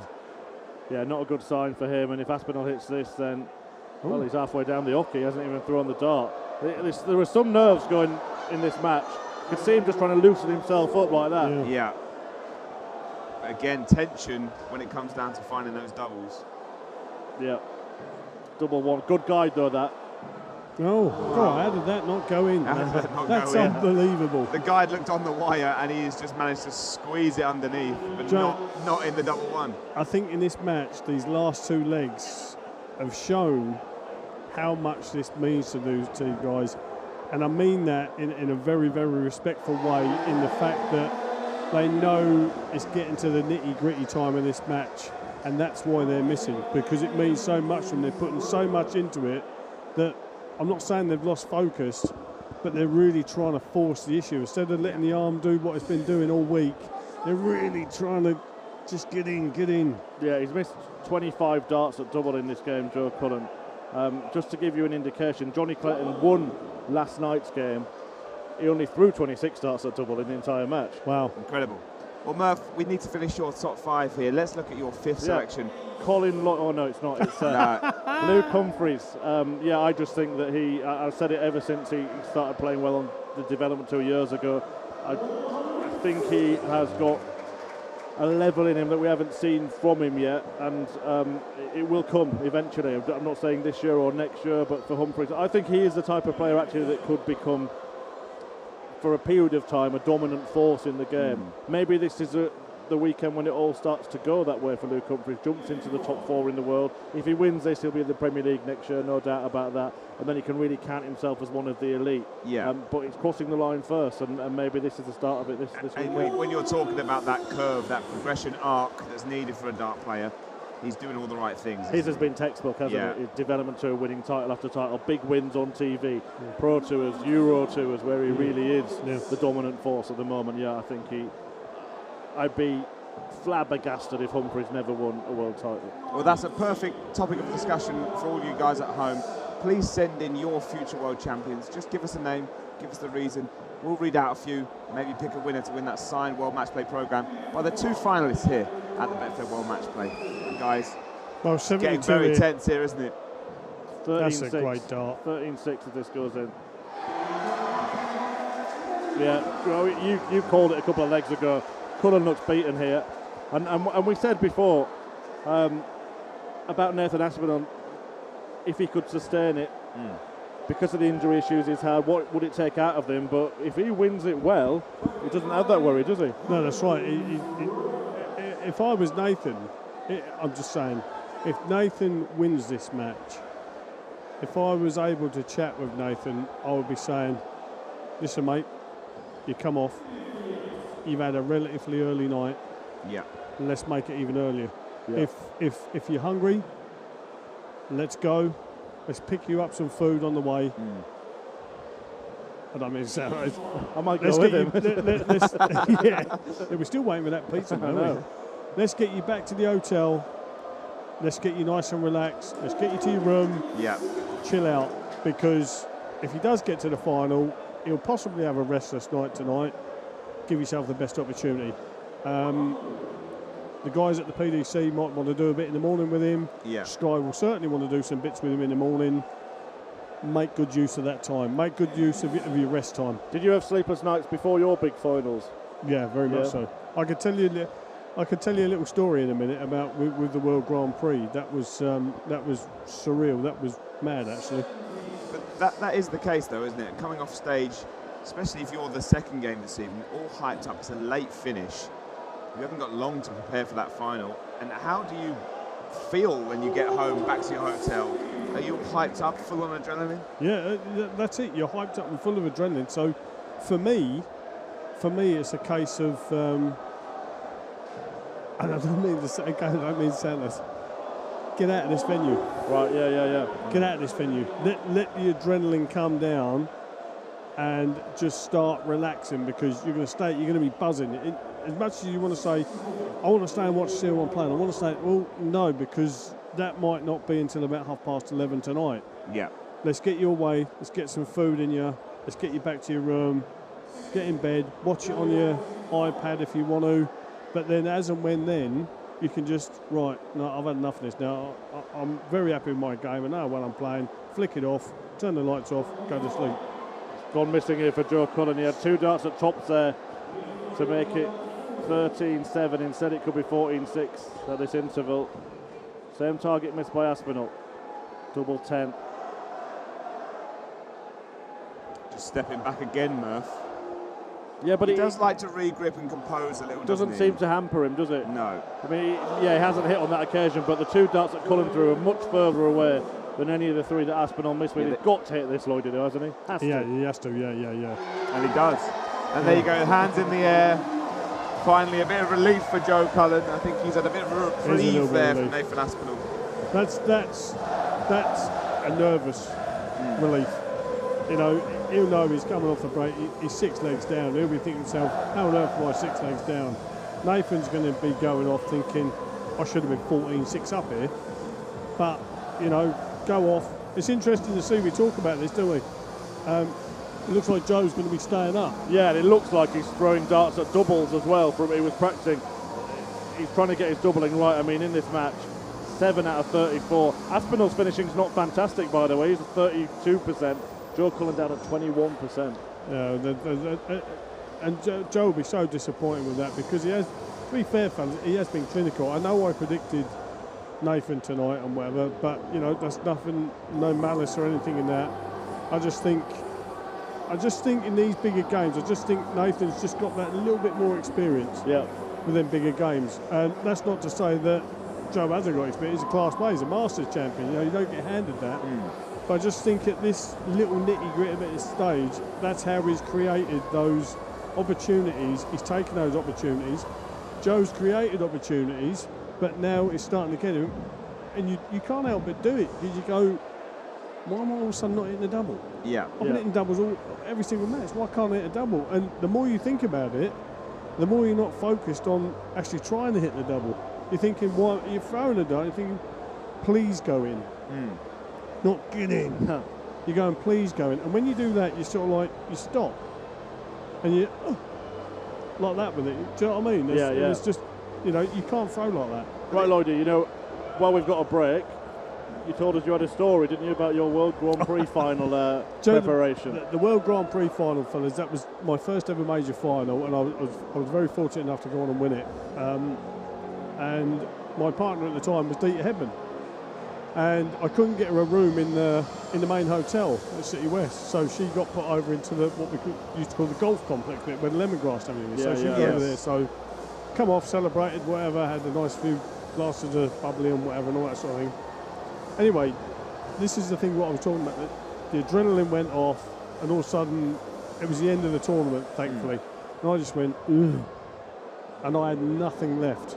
And actually, one of the security guys sort of like helped Dieter get me back over to the hotel with her. Anyway, I got into the room. We ordered some food, funnily enough, and it was like a family room. And I just flaked on this king-size bed. Starkers. I've got to say this. I just flaked like a star shape. I was just absolutely wrecked, fellas. Mentally gone, And yeah. so then I sort of like half woke up. I don't know what the time was. It was freezing cold. It was raining We had outside. no clothes on. It was pouring rain. And I remember sort of getting up, but I was soaked. My hair was wet. Pains in my stomach were unbelievable. Hadn't had any of the food at this point. Yeah. I hastened to say, I sort of half looked up, and Dieter was in this single bed. Anyway, I just got up, I went to the toilet, and I come back out, and I thought, God, I'm so hot. And I was sweating, I mean, profusely sweating. I actually, this sounds disgusting, I actually sat up on the window frame, and I pushed myself against the window, because it was so cold outside. Yeah. It was the only way I could cool down, and my stomach, I thought, I'm going to be sick. And anyway, Dieter woke up, and the fantastic dart player that Dieter is what she's achieved in the game. It was great because she said, is everything all right? What's the matter? I said, I don't know. I said, I'm just sweating profusely, stomach's churning. I said, I think I'm just worried about tonight. I've never played a major final before. And she went, what are you on about? I said, well, I'm in a World Grand Prix final. I'm playing one of my best mates, Alan Warrer, in the final. I said, I'm obviously just a bit nervous. She went, but you won it. You won it last night. And I went, what are you on about? You've got to remember, fellas, all my stuff. Won. Wow. Yeah. All my stuff was over in the other hotel, including the lovely trophy. All I had with me in there was my clothes and my wallet. That was it. And so, as soon as she said that, I sort of went, oh yeah, then I had like a flashback. The sweating stopped, the stomachache went, and I flaked out on the bed again, and Dieter still had the single bed. Wow. Madness. It was surreal for me that I Yeah. woke up like that. People go, no, that never. I told them, I sweated. That's what happened. I said it was just total madness. Well, I believe Yeah, I think I'm going I to think jump we're out. on window, And, you're going to jump out, Murph. I'll jump Lloyd, out and you be stay. replaced by One other another than- former world number one. One dart, Peter Manley. Peter Manley is about to join us. Murph, if you can go get him, Lloydie, we'll take I'll get him. take Yeah. him for the rest of the game that's Take the taking sweets place. because Pete will eat them. Yeah. Careful with that microphone. For those listening with headphones at home, we do apologise for the occasional sound issues at home. But, you know, it's a live situation, live studio. We've got guests joining us from the world of sport. Manley, he's just disappeared. He's One just dart man. gone. You can't tie down Listen, Peter Manley, he can won't you? have gone far because he can't run anywhere, so it won't matter. Here he is. Here he Come is. on, Peter. Come on, Peter. No, round that way. Down that way, mate. Come on. In you come. Please get your messages in for Peter Manley. We're going to have him on the sofa with us just now. Yeah. There we go. Water down. Thanks for joining us, Peter. Pop that headset on. Take you're a not- seat. And you're not having any of our sweets. Come on, we're live. Sit down. Come on, pal. There we go, son. Come on. Gee. Peter Manley on the sofa. Peter, can you hear us first and foremost? I can hear you. Welcome Yeah. to the Dart Show Watch Along. It's the Winter Gardens. It's iconic. It's the Betfred World Matchplay semi-finals night. Doesn't get much bigger than this, does it? I'm hot already. I'm hot sitting here. Do us a favour, Peter. Just pull the microphone Squeeze it up on. towards your mouth ever so slightly for That's those it. listening at home. Probably people don't want to listen to me. No, they do. They do. This place must hold special memories for any dart player. Well, yeah. I mean, it's obviously this was the first place I beat Taylor, and to actually beat Taylor, I think I was a small amount of people that had actually beaten him on the main stage. So it was. Yes. It's cracking. I loved it. I love Blackpool. I think every player that you speak to will love Blackpool. It just got something about it that brings out the best and the standard nowadays. I mean, I looked before I came this weekend, and I beat Keith Deller with an 86 average, and it's that wouldn't even qualify for that. Wouldn't cut it this evening. Back then, though, look, that was classed as a great performance, Pete, wasn't it, back then? It was a great performance. But that's Well, we have got a clip that we want to show you. You nearly hit one of the greatest nine darters of all time. Just talk us through this. Well, first off, what a good-looking fella. I was, yeah. Obviously playing rod, I was behind all the way through this, and obviously with me old bullets, they have been sold. Those darts, they belong to someone now, a collector. 144 needed. You've gone treble 18. Taking a step back. I've looked at the biggest target. The biggest target is tops, and it just makes sense because how good I was. I knew I could hit it. And there you go. The bullseye, I just left the first wife and I thought, well, it was for 25,000 and I thought I'll have to ask the PDC to delay payment. And I missed it and I sunk to my knees and fair play, Rod Harrington gave us a little pat on the back, but I think he was glad I missed it. I mean, that would have been, I think still to this day, one of the maddest nine darters we've ever seen and a crazy way to finish it. I've never seen anyone even attempt to go that way. No, I think the only other thing we can compare with is probably Josie's 3 double tops with 120. Yes. No one's ever been mad enough to attempt 3. We get 2, but 3 was. But yeah, it was a great moment in that final, and probably doing that in that one leg. I think 2 legs later, Rod had won it. We've got some questions coming in on YouTube for Pete Manley. Keep sending them in, but Lloyd, quickly give us the score update. What's happening here? Yeah, we've got Nathan now. He's taken full control of this match now. He's 14-8 up. You know, we said it just before the break, didn't we? Joe looked a bit of a beaten man. And when someone like Nathan's playing the way that he is, I think it's only a matter of time now. I just think Joe's got too much to do. Well, Peter, what have you made of this tournament? We were saying about how open it is. Is that just showing the standard and the quality of the field of darts now, the amount of players that can win this tournament? Well, years ago when obviously we had the top 28 and then 4 qualifiers, and it was changed to the top 16 and then the 16 players from the Pro Tour Order of Merit, we wanted to see the best 16 in form against the best 16 in the world. But now this year, I think there was, 29, 30 of the players that were in the top 32. So we knew he was in for a good tournament. I mean, I've just been working hospitality and we got a picture up of the top 4, and because none of them are in it. We've got a great question coming in. I'll read that very shortly, but again, another tense leg going on here. Yeah, this is huge now.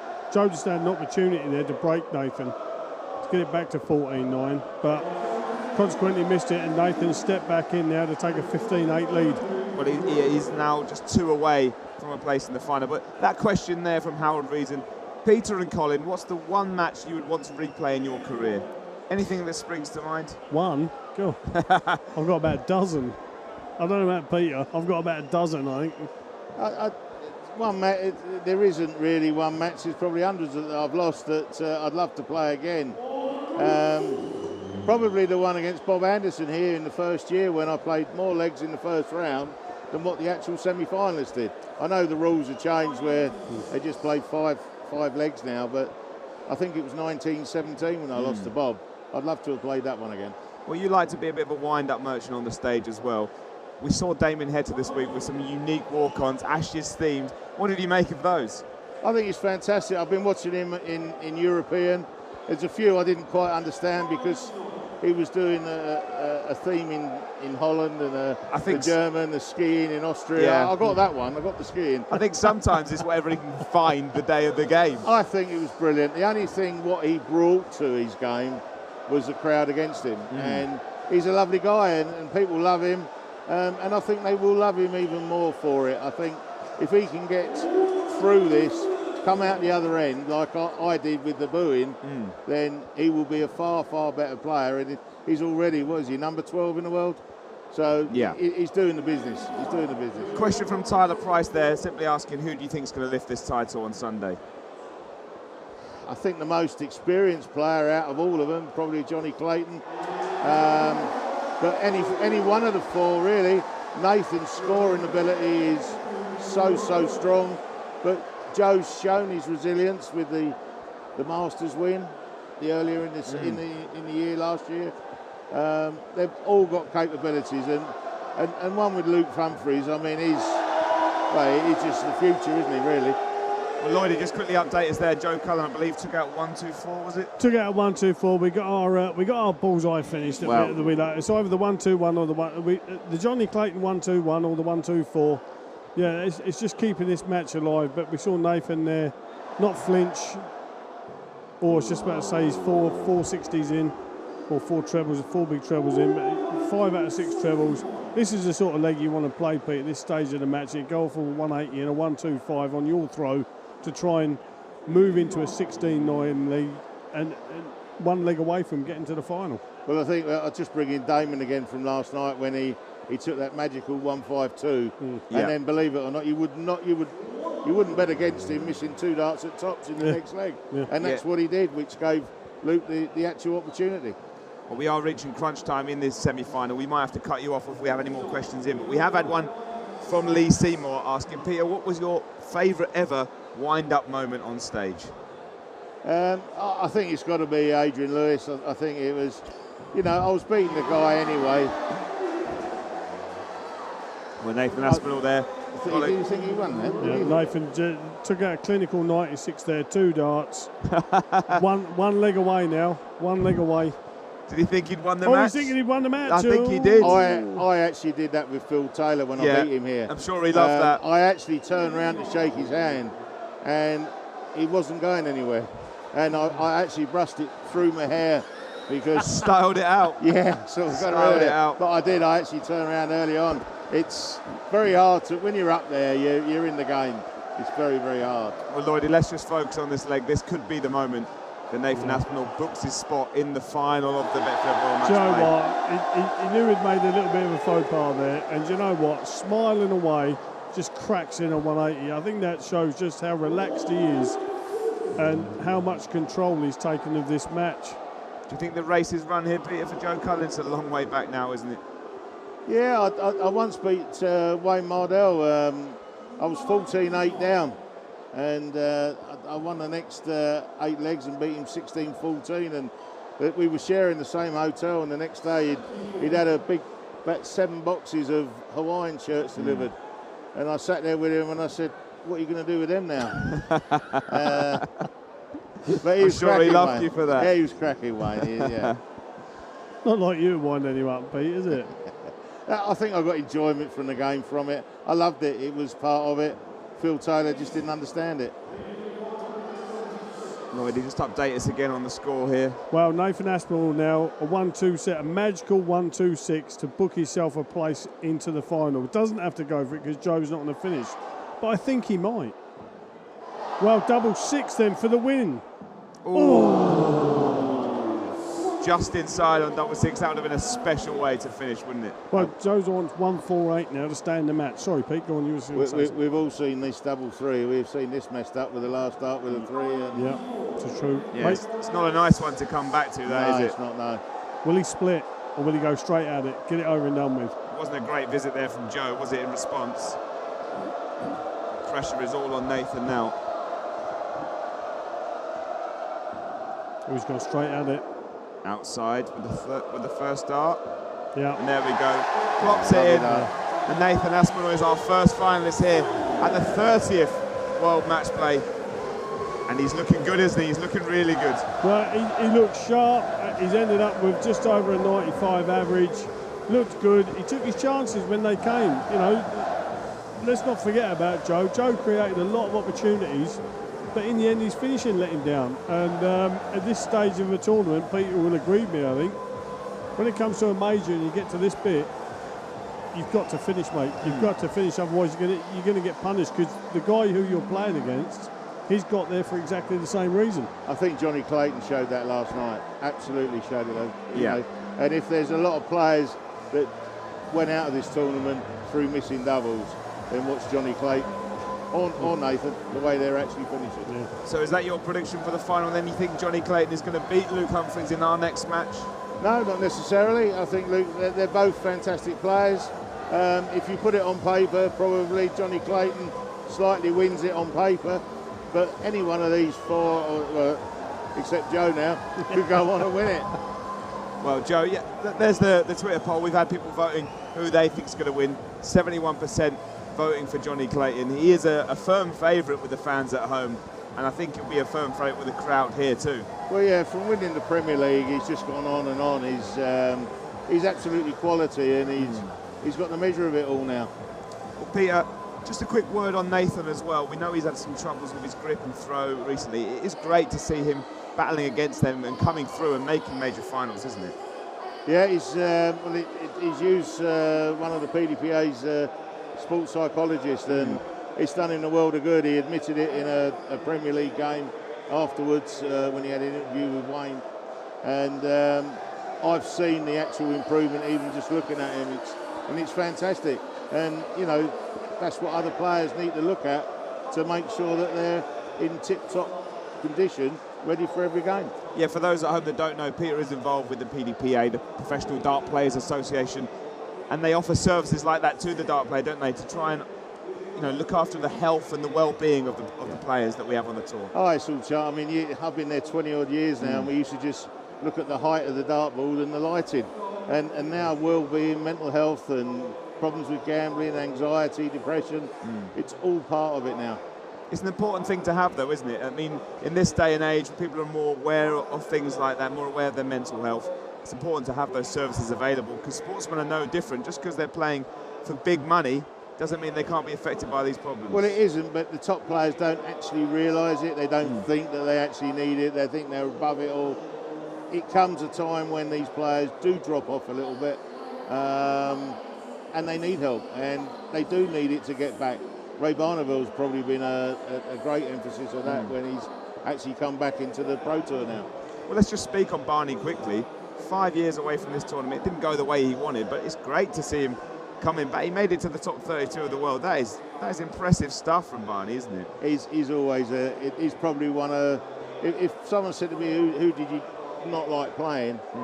Ray Barneville would be there, because he was quality. He always played a top game with it. You really had to be on top of it to actually beat him. Well, let's speak about your time in Blackpool then. Favourite memories, favourite games, other than the one you mentioned previously? Anything else? Well, there's so many. I mean, obviously, probably getting to that final was the best. But yeah, you loved it. You actually came here. Every year I came here, I always fancied my chances. I mean, I beat Michael Van Gerwen one year at the beginning. I beat Darryl Fitton. And I've had some lovely games up there, and that stage is magical with that crowd.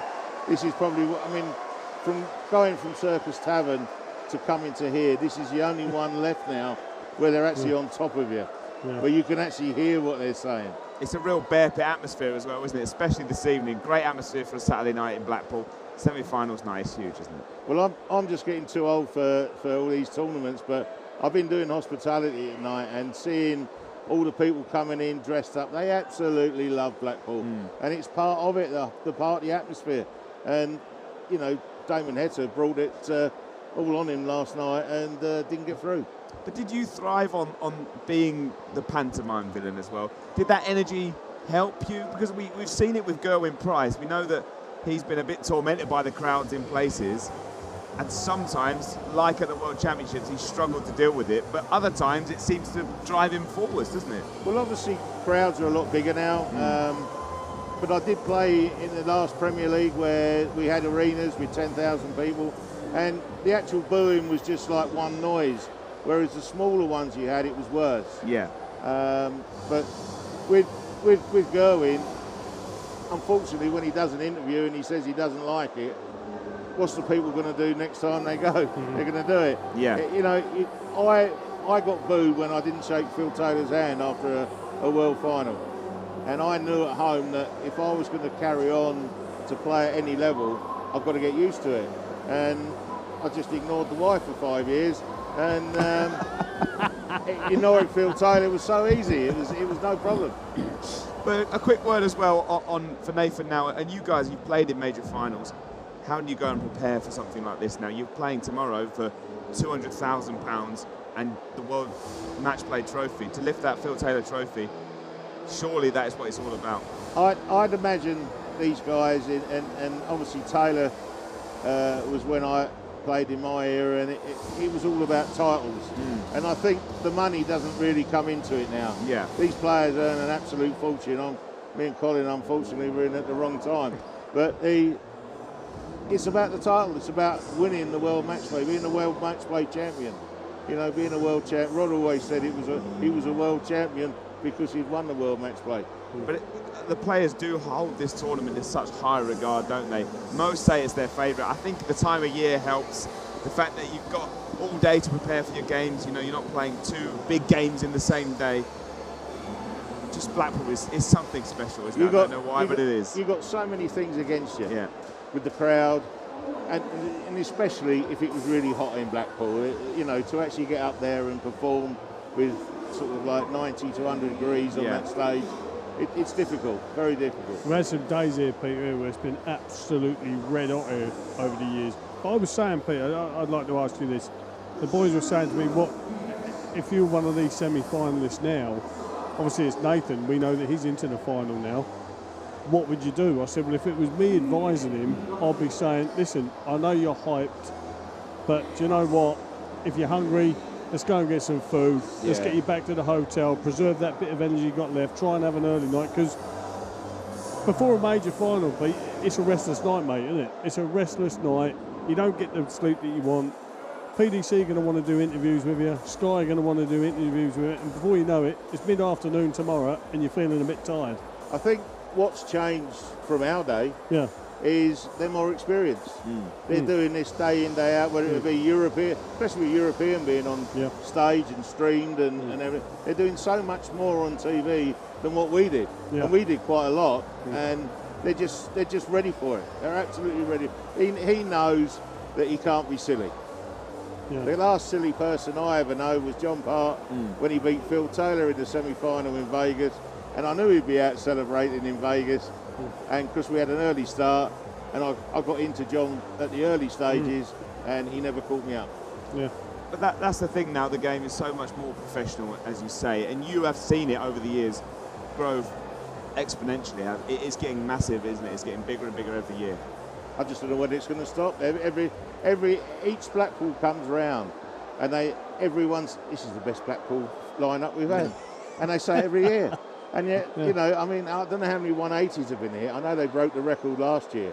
And obviously Betfred have been so kind and generous with, is it Macmillan again there? I believe so, donations to a charity, their choice anyway. It's fantastic. And all I can hear when I'm walking around is 180. And so they must be fairly close. It's a crazy stand. It's a crazy stand. Well, we've got a huge semi-final coming up now.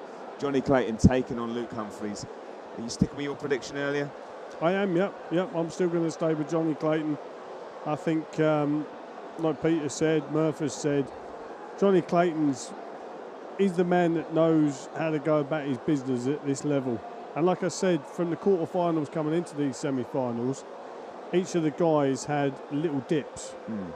Johnny didn't. He stayed up just above that. I think he was averaging about 104, 105 at one time, but he still stayed above that 100 average.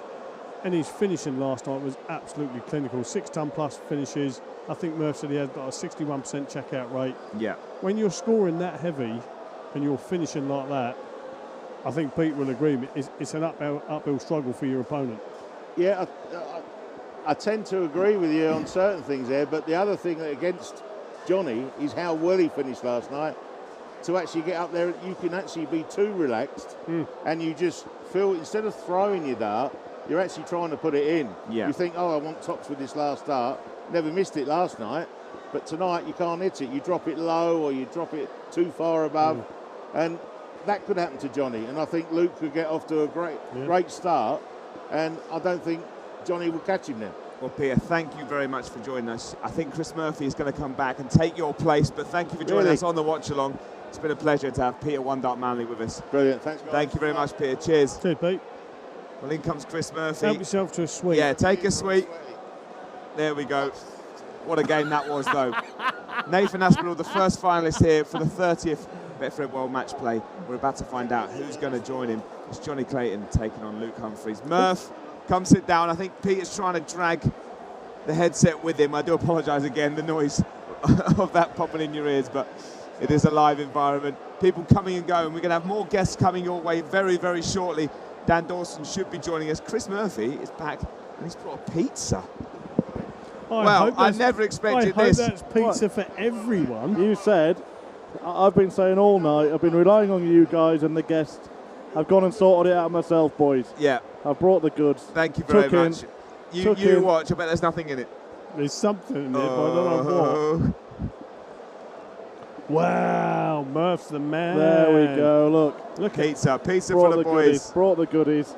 We'll keep your Obviously, questions coming in. He obviously didn't bring anything for Lewis. No, that's fine. That's for you, Lloyd. That's for you, Lloydie. They don't want to see me eating on camera. But we'll be tucking into that very shortly. Please keep sending your predictions for our next match.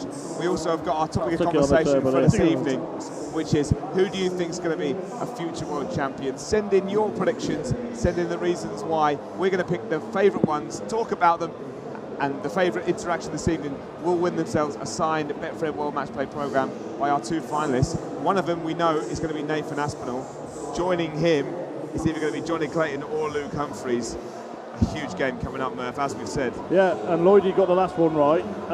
But we both said Johnny, didn't we? So yeah, I've been saying Luke to win the tournament or to go deep in the tournament for a long time, but just based on what we've seen in the last 2 matches from both players, I can't see how you can oppose Johnny Clayton because he's looked solid, consistent, experienced, and the man that's got the know-how, and Luke Humphries just looked like he's actually faltered at the finish. Yeah, well, Luke Humphries has had to go through a lot more legs than Johnny Clayton as well. That barnstorm with Dirk van Dijvenbode, he got pushed to a tie break, but he did get through it, crucially. That could stand him in good stead for this evening because it's going to be a long marathon of a match, isn't it? Yeah, but I think he needs to lead. And I think we might see something similar again if he does win. I don't think it will be without the wobbles once again. So I think that Humphries needs to give himself enough of a gap that those wobbles won't be punished. He's only ever beaten Johnny Clayton once, by the way, and that was in the very last match he played. Yeah. I think it's a case of, like I say, we were speaking about it earlier. I think Luke, just let it flow. Don't look for perfection.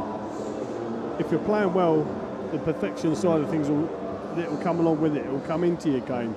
Just relax, go up there, play your darts, and don't beat yourself up for. I don't want to say mistakes, because he's in the semi-finals, and he had them little blips, but don't beat yourself up. Just go up there and play darts. If he goes up and just play darts, this sounds really stupid, but just go up there and play darts. That's when Luke Humphries is at his brilliant, devastating best. You don't get handed 5 Euro Tour wins. You don't get handed them. He knows what it's like to play on a big stage. He's performed on the big stage. I know this is the World Matchplay, but he's played in front of as big crowds and bigger crowds and put in performances. So he needs to just get out there, right, come on, enjoy myself. Let's try and put Johnny on the back foot and then see what happens from there. Well, talking about beating yourself up and being harsh on yourself, Stephen Pope asks, Lloydie, when you punched that dartboard, when you were getting angry, how much did it hurt? It didn't really hurt because the adrenaline was pumping. But what I will say is that's the only treble 15 I hit in that match. No, listen.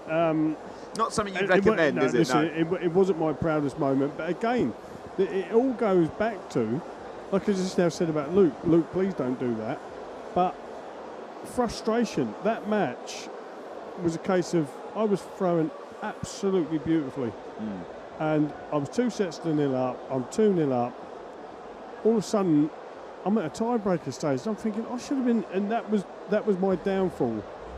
I think I should be out and about. I should have done my press now. I should have done my Sky interview. Yeah. I should be sitting there relaxed with family and friends, nice cold beer in my hand, thinking, right, who's next?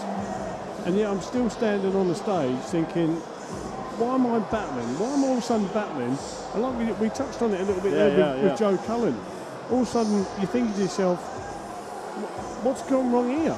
I've been playing so well, and all of a sudden I can't hit anything. Yeah. And listen, the frustration boiled up in me, and I very naughtily punched the dartboard. But it worked, didn't it? You won then, didn't you? Well, I won, yeah. Paul, listen, I hope he's watching at home. Andre Valga, I've apologised to you umpteen times. I do, and that was what really hurt me. If anything, it wasn't the rapping of the board. It was the disappointment of doing it against someone like Andre Valga, who put German darts on the map. Yeah. First and foremostly, a great ambassador for darts in Germany, and I felt disappointed that I'd done it against a great champion like yourself.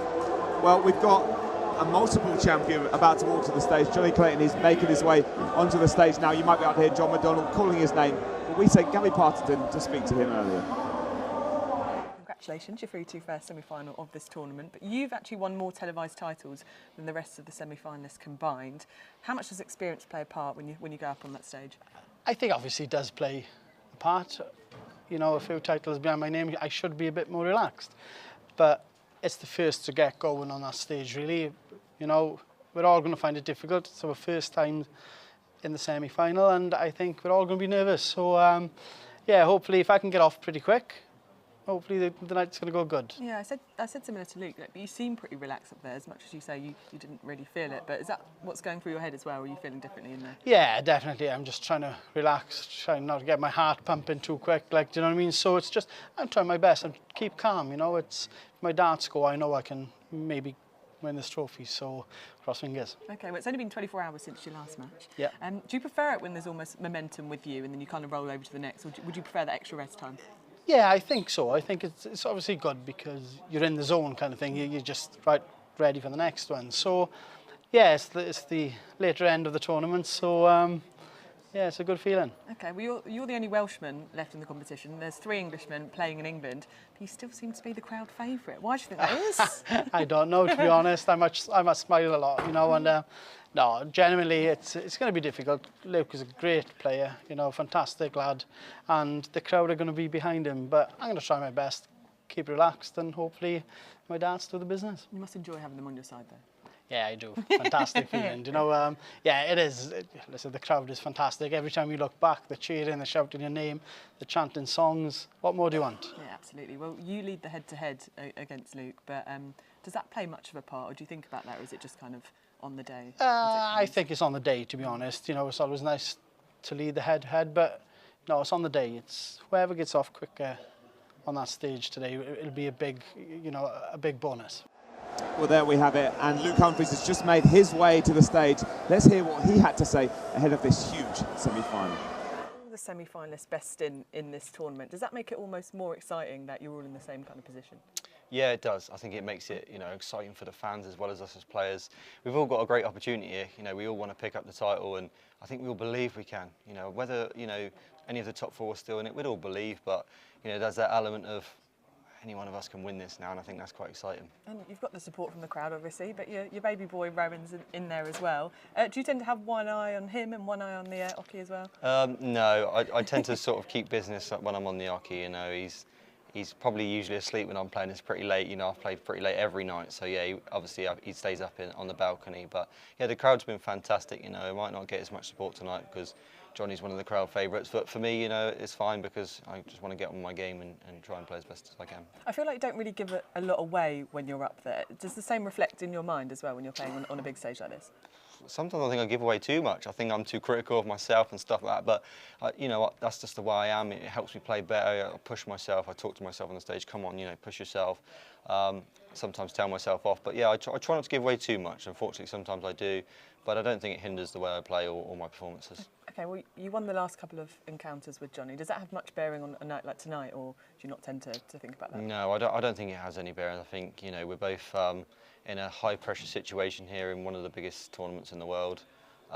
So yeah, I don't think it has any effect. You know, obviously it's a great feeling that I've won the last 2. It's good positivity for me, but I don't think Johnny will look into that too much. I think it's an equal opportunity for us both, and I think, you know, we're both in the sort of same amount of form. I don't think any of us have played too bad this tournament so far. So yeah, I'm hoping it's going to be a close game tonight as well. Okay, so do we. Best of luck. Thank you. Well, there we have the thoughts of Luke Humphries, and we're already underway in this one. Just talk us through it, Murph. Yeah, just got underway, Lewis. I know you've been sat there waiting for this one to start. No, definitely not just disappeared. Yeah, no, absolutely. Looking forward to this. I didn't expect the first game to be as one-sided as it was. I actually felt like this one might be more likely to go that way if Clayton can get ahead of Humphries. The head shaking starts and starts to feel like he's already beaten and maybe not ready. So I do think that Humphries needs to have the lion's share of the first couple of sessions in the game for it to be a close one. But yeah, I think we could see something pretty special. Little 1-2-4 here for... Almost as special as that. Oh, That pizza. I was just about to say, little 1-2-4 here for Luke Humphries to try and get a little breaker throw. Maybe just a little bit too early in the match for that. Yeah, but Johnny Clayton, we know how good his finishing has been, and he's straight in tops and straight on top. This one. I think we've said it before, fellas. Even if it goes to throw, it's so important to just get that first leg on the board, isn't it? Yeah. Yeah, absolutely. And you can see there that from the poll that most people are siding with Johnny Clayton. I think that's based on how it's panned out this week, isn't it? Yeah, about 6,000 people voting in that for Johnny Clayton. You know, big numbers, good representation of what the fans at home are thinking. Johnny Clayton has looked very impressive this week, hasn't he? Yeah, especially with what's going on with him. Yeah, we mentioned it last night. I think they're just going with the experience factor. Listen, Luke's going to be a household name, I think, in the world of darts, as Murph keeps saying. He's too good not to be. But we've got. He's part of the furniture, isn't he, Johnny Clayton? You know, the last few years, Grand Prix champion, a Premier League champion. You know, we know he's a dogged little character. He'll just keep coming at you and coming at you. He's a little bit. He's a Nathan Aspinall in himself, isn't he? He doesn't know when he's beat. In a different way, the way his demeanour is different, but he's got that, as you said, doggedness in him. Yeah, Luke Humphries I need to talk about something that I was meaning to bring up earlier in the evening.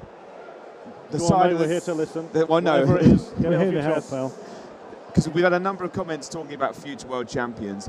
The side of the draw that Luke Humphries is on included Josh Rock, a name that many people think can go on and do great things. But he did face a first-round exit here at the hands of Damon Hetto, who Luke Humphries then went on and beat. So it could have been Josh Rock that was making it this far, but we saw him exit first round. In a way, those knocks that he's taken, are they good learning curves for someone like Josh, who has been so hyped? I think, in a way, yeah, because he's been... We've mentioned earlier about Luke Humphries, this steady incline, whereas Josh Rock, it's been pretty sudden, hasn't it? Yeah. And he's got to learn. Michael Van Gerwen says it probably better than anyone. You've got to learn to lose before you can learn to win. And to just keep being on a roll and keep sort of expecting that it's just going to come easy. It won't come easy. Talent is a big part of the battle, but as Lloyd will testify to, you've got to work hard as well, and you work hard when you face those knocks. You're not going to start working harder because you keep winning, are you? Yeah, listen, there's no question about how good Josh Rock is. No question whatsoever. We've seen some devastating stuff from him in the few opportunities he's had to play in TV events. He's got a big future ahead. Just don't get carried away with himself. You know, and I mean that, you know, with all intents and purposes of, you know, he's good. He knows he's good. We all know he's good. Yes. Don't run along with the hype. You know, keep working hard, keep playing hard, keep doing what he's doing. Listen, no one's perfect. MVG gets beat. Taylor used to get beat. I used to get beat, you know. Never. No. Not often. Not often. But listen, the sign of a great champion is how he comes back and how he reacts to them defeats. Yeah. We've seen Taylor do it so many times. We've seen MVG do it so many times. Dennis Priestley, John Part, Harrington, Warren. The list goes on and on and on. You know, it's just how he reacts to that early defeat. Well, early in this game, Luke Humphries just moving into a 2-1 lead. You talked earlier about the importance of getting off to a great start, especially going into that first break leading. Started well, hasn't he? Yeah, 2 out of 3 on the doubles for Humphries. Clayton's only had that one dart tops that he hit in the opening leg, so no sign of any early nose for this. But we haven't seen that in this tournament from Humphries, have we? We've seen it as he's approached the latter stages of matches. So I don't think we'll learn too much from the first 10 to 15 legs of this match. I think it'll be later on when we'll start to work out whether or not Humphries has kind of put those troubles behind him, or whether it's going to become a theme in this tournament. Do you think, Murph, will it be a case of, obviously you get to see a lot of Luke in these Euro tours, and you said it's a case of if he gets in front, is it possible that if he does get in front, we won't see those mid-match jitters? He'll just keep being like a juggernaut and just keep pushing on if he gets that little bit of a lead? Possibly, but I think this is... I mean, in this format, because it's so lengthy, I just wonder if it's almost impossible to stay focused, to not think about the final, to not start your mind to drift about what you might be about to achieve. Look, you've been up there. Some people will tell me that professional sports people will just focus on the task at hand. That's how they train, that's how they are. But you've been up there.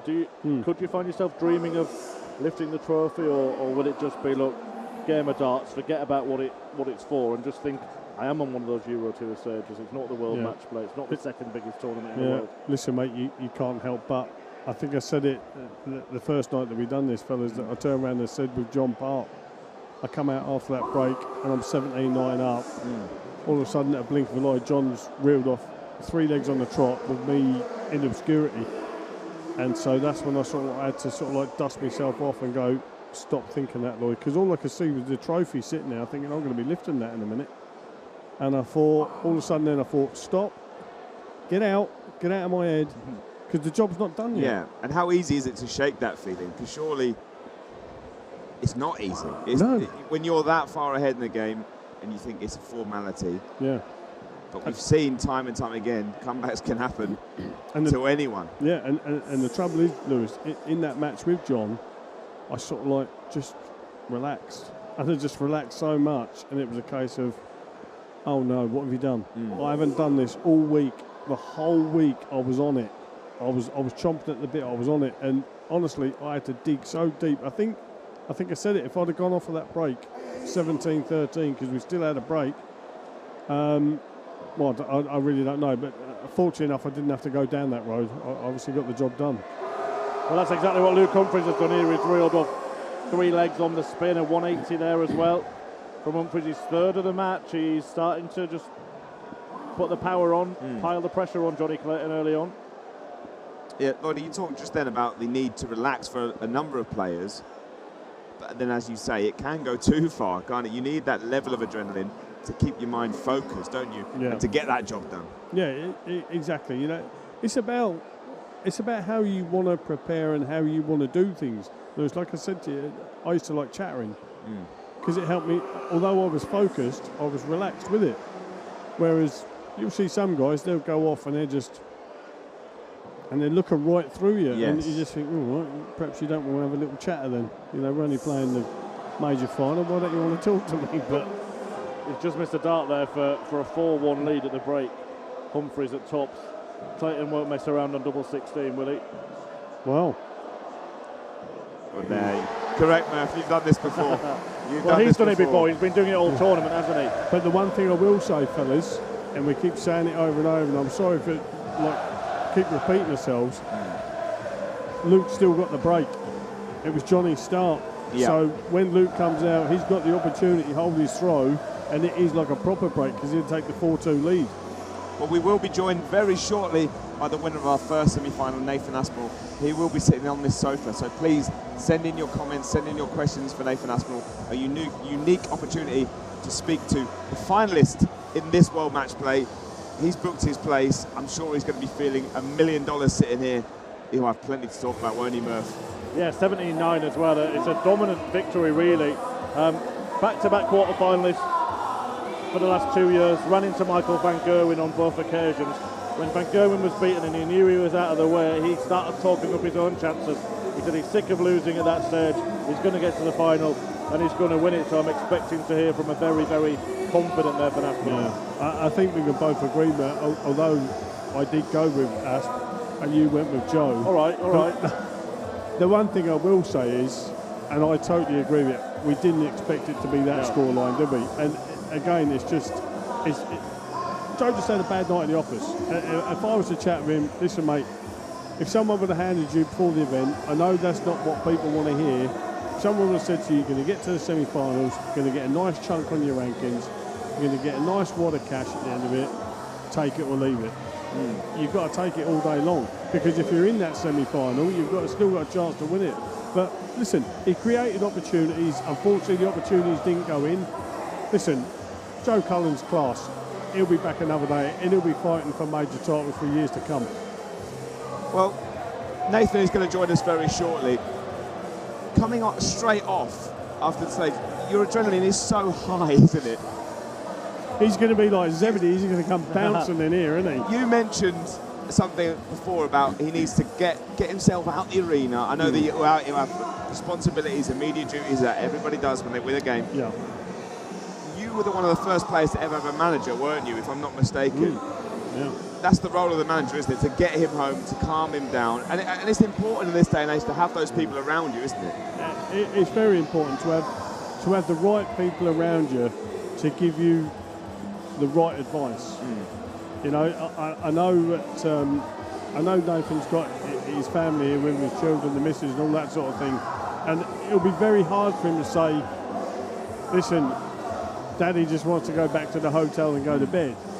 You know, but there's something bigger at stake. Come the end of the Sunday evening, if he's lifting that trophy, they're going to have Daddy for the rest of the week and for the rest of what's hopefully going to be a long period of life, you know, of hopefully Daddy lifting more trophies. He'd always have time for the family. But at this moment in time, Daddy, hubby, whatever way you want to say it, is at work. This is work. It's not, yes, the TV here, the crowd here, whatever. It's business, and you don't mix the two. Did you enjoy doing all the media side of it, Lloyd? When you won tournaments, you had to go. There's a lot of press here at the Matchplay to talk to. He's got various things to do, interviews, press conferences. Come and have a chat with us. Did you enjoy that side of it? Do you know what? It never bothered me, but in some ways it did in the fact that I just wanted to get back up here. I just wanted to get away from it. You know, I'd always make my time for it. I'd always make time for sort of like PDC interviews, press interviews and whatever, Sky interviews, everything. And I'd always say to Dave Allen, who we all know and love, who's the head of media, I said, Dave, is there anything else? And I was also like it, Murph, when I used to get to the venue. Dave, I'm here. If anybody wants to do anything, can we do it sooner rather than later, please? Because I just want to get up and get myself settled. Okay, mate, not a bother.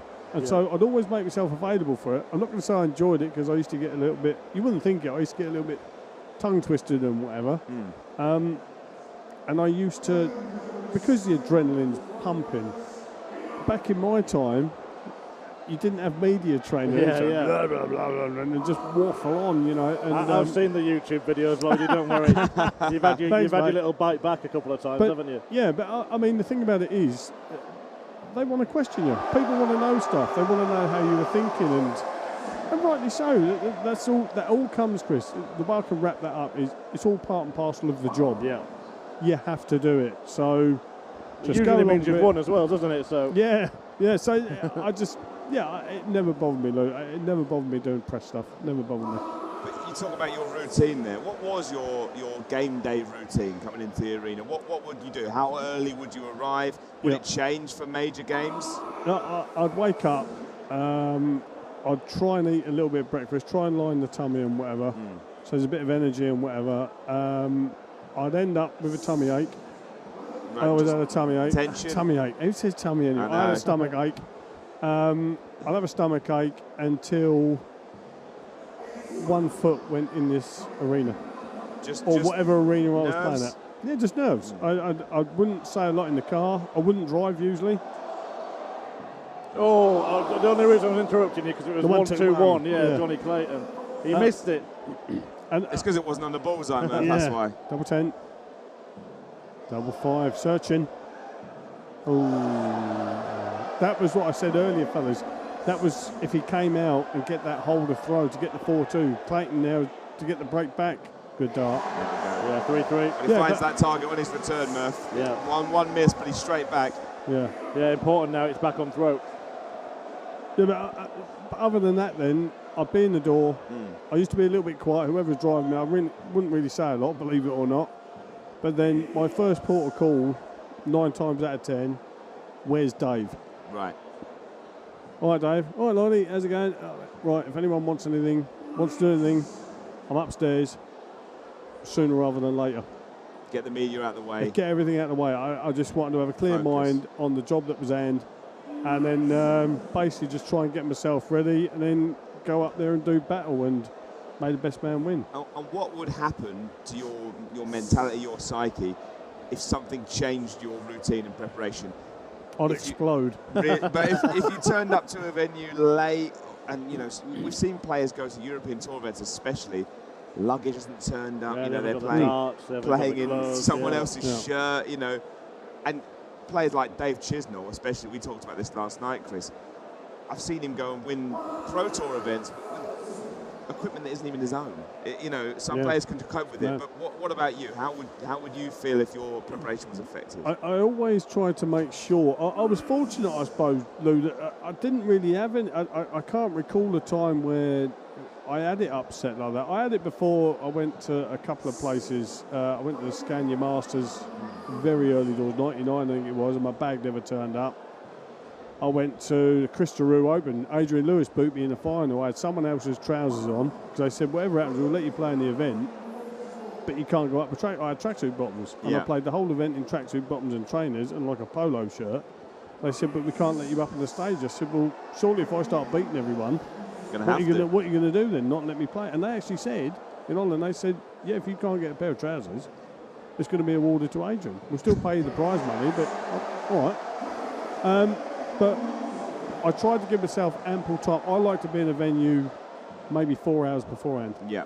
It sounds a lot, but I remember turning up one time. I played Mardle, Fatted.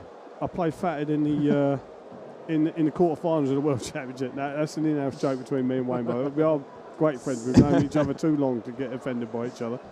And I actually, morning chaps, how's it going? The men at the Circus Tavern. I skipped up the stairs, walked in, and there was Wayne sat there like that with a newspaper. And I looked at him and went, what are you doing here? And he went, what are you doing here? I went, I couldn't sleep, so I just said, right, I'm getting showered, I want to go to the venue. And he went, that's exactly what I done.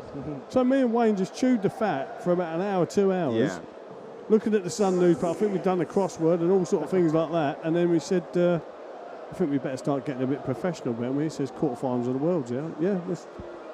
If that helped relax you, if that got you into your routine, then who's to knock it? I think we were both just shocked to see each other there that early. Well, Chris, quick score update. Johnny Clayton has now taken the lead in this game, hasn't he? 4-3 ahead. Yeah, so Humphries went into that break 3-2 up with Johnny Clayton with the break and then holding his throw. No messing about on the finishing again from Clayton tonight. 4 out of 7 so far. He's actually had fewer darts than Humphries at the outer ring, but he might get some more here. 94, getting 2 at tops. Misses again. Can he adjust? He over-adjusts actually, but Johnny Clayton not on a finish. I think this is the only way, Murph. I think that it might help Luke out a little bit that he's not actually on a finish. But he doesn't want to keep missing darts at doubles. Yeah, and he doesn't. Double 10 goes in. All square. Again, it's good from Luke there. A couple of misses, but he's not getting in his own head too early, is he? He seems to be composed up there. Turns, hits double 10, first time I've asked him. Yeah, and that's important again, but we sort of said it. We think the start of the match, this is exactly how I expected it to go. Both players sort of looking fine, looking pretty comfortable. It's once you get past sort of 15 legs, start going towards 20 legs, when I think we'll really see. Yeah, the tension. We saw it in that last game, didn't we? We saw the way it affected both players, especially when doubles aren't going in. Yeah, it's very rare actually, isn't it, that you see at this stage of the tournament someone getting a real walloping. Like 17-9 is the type of, it's a big win, isn't it, for Aspinall. It's a crushing defeat for Cullen in a way. The one that I always remember was when, I think it was quarterfinals, when Taylor absolutely demolished Van Gerwen. Massively unexpected. The top 2 players in the world at the time. I think Taylor won it like 16-6 or something like that, and it was, you don't expect it, a margin of victory that big, but once someone gets ahead and the other one's really fighting to get back in, I mean, you can, it's a cliche people use, Lloyd, but I suppose I'll ask you, is it something that does happen, that you start trying too hard? Yeah, that's what we said about some games that we've seen already. You know, you start seeing some matches and all of a sudden the arm sort of like starts tightening up and, you know, all of a sudden they capitulate a little bit.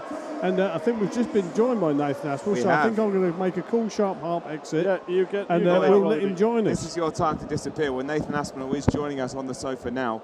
He's just coming past the curtain now. He's shaking a few hands. He looks very, very happy with himself. Please send in your questions for Nathan Aspinall. Nathan, come sit down, put the headset on, Just to remind you, you are live on YouTube. You're live, okay? Hello, mate. Hello, wave to Well everyone at played, home. pal. Congratulations, Cheers, mate. You mate, are thank a finalist here at the Betfred World Match Play for the first time. How does that feel? Some of your emotions?